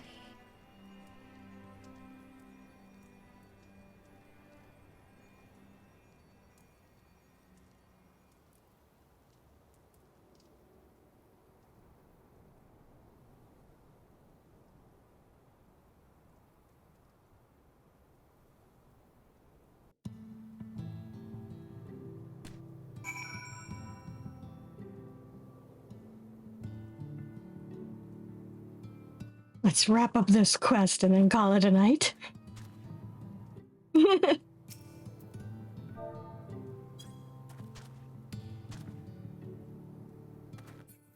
Hug the child, too.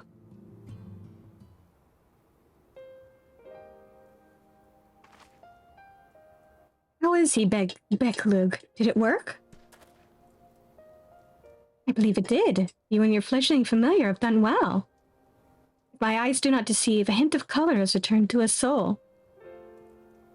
Gods, I would jump for joy if I weren't so exhausted.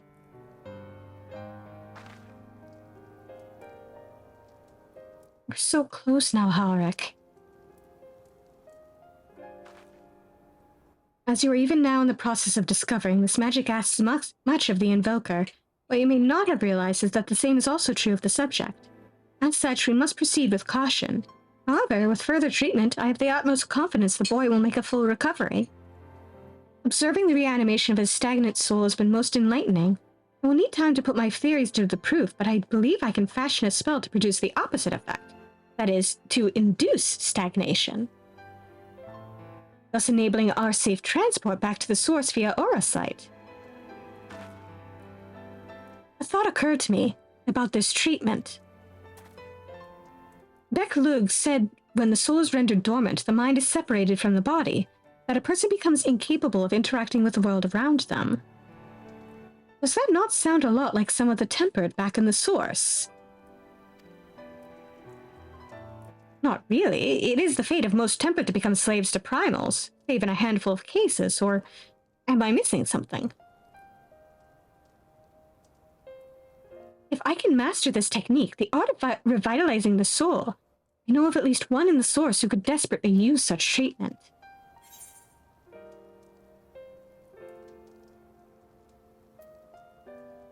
Gaboo.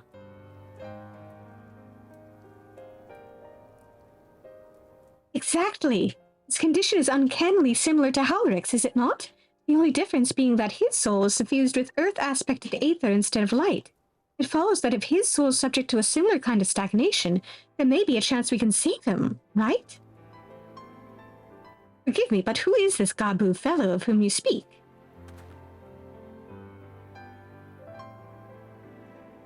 I see. His condition does sound similar.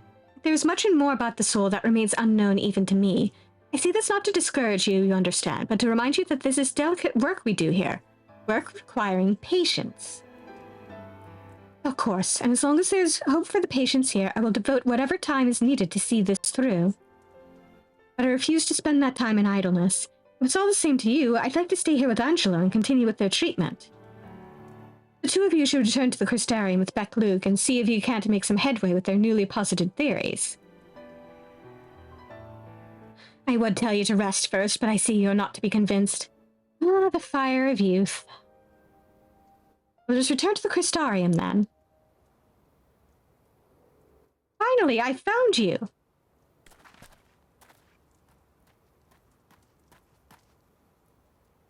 Kai Shear, what are you doing all the way out here? There's trouble back in Yulmore. Lady Chai's beside herself, sighing, pacing, the whole lot. Near enough begged me to go and find you. Sighing and pacing, you say? It must be urgent. I take it I will be returning to the Crystarium alone. Go on, then. It's not as if I have anything for you to do. Thank you, Beck-Lug.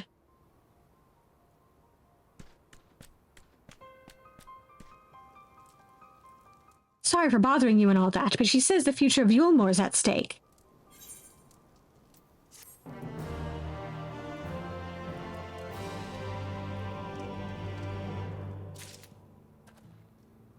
Well, we'll have to find out what that's all about next week. Thank you all for coming, and have a good evening, everybody.